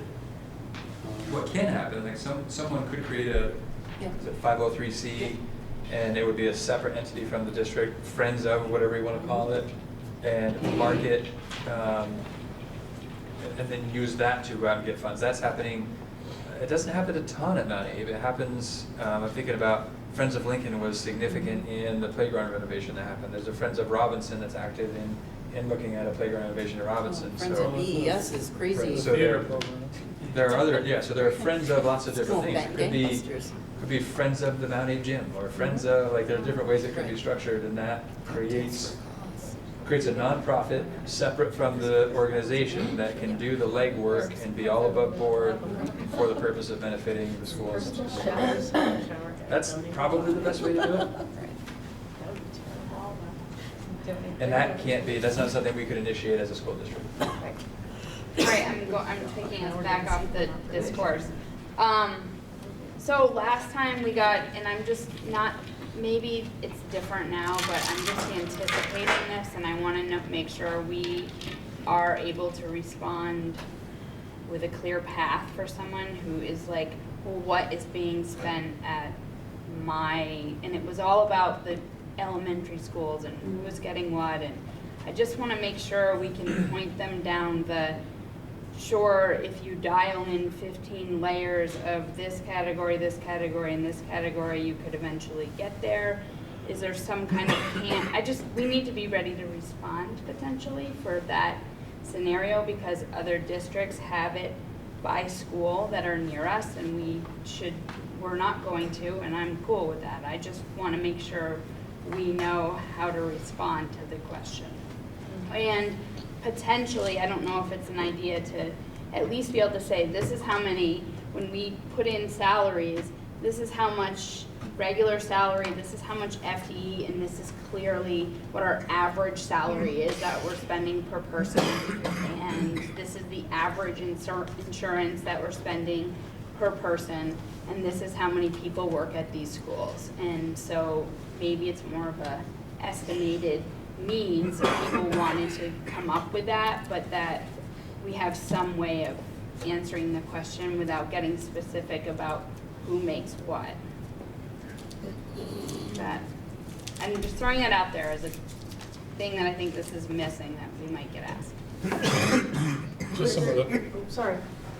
Oh, could there be a list of each school and any major renovations or expenditures that were made that year for last year for the school, like dishwasher or fix the roof, or I don't know if that's a facilities question, but maybe just a little sheet like that so people can look and see what was done at each school. Krista was just sort of wondering about the capital improvements plan as an appendix in here that might speak to the expenditures in recent history and projected need going forward from a facilities perspective. I was thinking differently about what you were saying though, Sarah. Like, I guess for me, so I have concerns about showing expenses by school. A, because not all of our expenses are easily identified school by school. And my assumption is what people want to see there is my school in my town getting its fair share of the dollars. How do we define fair share? Right? So one way to define fair share is if we have 25% of the kids, are we getting 25% of the dollars? I could argue that's not a good way to look at it, because if you have a veteran staff, you'd be penalized for having a veteran staff if the association was equitable dollar expenses. So is what people really want to see, are we getting the appropriate FTEs of staffing given the number of kids that we have? That's a different conversation, and that's not necessarily something that shows up in the numbers in a budget. It's a different kind of information. So it's hard for me to, and I also am concerned, a person who is reasonable could look at my school, could look at numbers of dollars spent at their school and say, and feel like their school is not getting what they deserve. When to understand whether or not they're getting what they deserve, they need to have a relatively in-depth conversation with people who know what's going on there, to talk about what's happening there relative to what's happening everywhere else, to understand if they're actually getting their fair share. I don't think we should do it, not to interrupt you, but I think we need to have some kind of narrative response potentially to why we haven't, or Which was a good one you just proactive, gave. what you just said. And unfortunately, at some point, we may be required to show expenditures by school.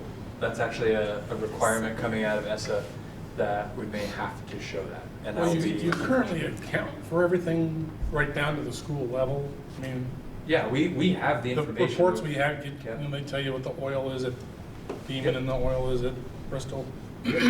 With a relatively fine level of detail, we can do that. And there are some things that we have to sort of make a determination. Like, so coaches on paper are split between two schools, maybe 40-60. Like the Beaman-Moncton coach is split 40-60 on paper. Doesn't necessarily mean they spend exactly 40% of their time in one school and 60 in the other. They go where they need to be, but we have to put something on paper. So we can show expenses by school. They're mostly pretty accurate, but not exact. And what's the benefit in looking at it that way? I want to look at it as its own entity. In terms of just how much you spend. I was only talking about instructional. Instructional in there, and then infrastructure, heating, cooling, et cetera. What do you Sure. pay for the lease, and what do you pay for the, just in its own pocket. Sort of how we always used to do it. Yeah. I think there's a piece of that too. I think people do desire what they felt comfortable with, which is what they knew, which was I got my own school budget and I got to see the central office's budget. And how much everybody I got to paid. say how much I didn't like what the central office budget was. And yeah. But I really like the way you explained that question.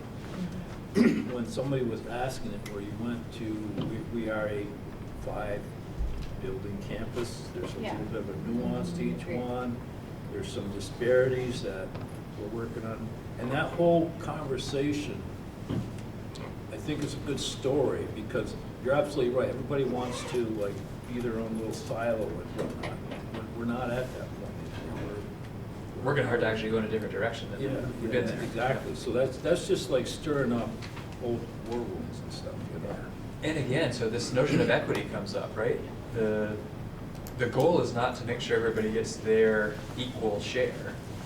The goal is to make sure everybody gets what they need. Different schools, like different kids, have different needs. And we want to make sure that schools are getting what the support they need to meet their needs. And so schools with more challenging demographics, like Robinson, have different needs than schools with less challenging demographics, like Moncton.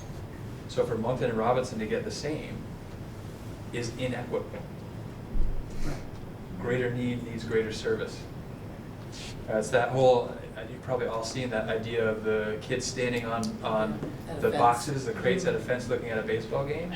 Right? The tall kid, the medium kid, the short kid, if they all get the same box, the tall kid could already see, now he can see even better. The medium kid could almost see but still can't quite.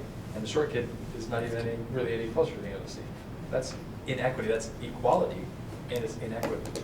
Short kid needs 2 boxes, the middle kid needs 1 box, and the kid in the tall kid doesn't need anything.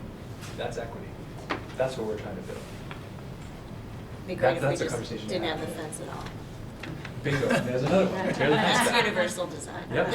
We currently have some fences, so we're working on boxes, but we're taking one board down at a time. So do you need us to give you more direction as far as how deep we would like you to go, and as far as what's shared with the community? Is this the time to do that? Yeah, so, and there will be more time to do that. So this is, we don't have to make that decision tonight. It's helpful if we have a sense. We talked about some of the, bless you. We talked about some of the formatting and some of the improvements we're gonna make. Yeah.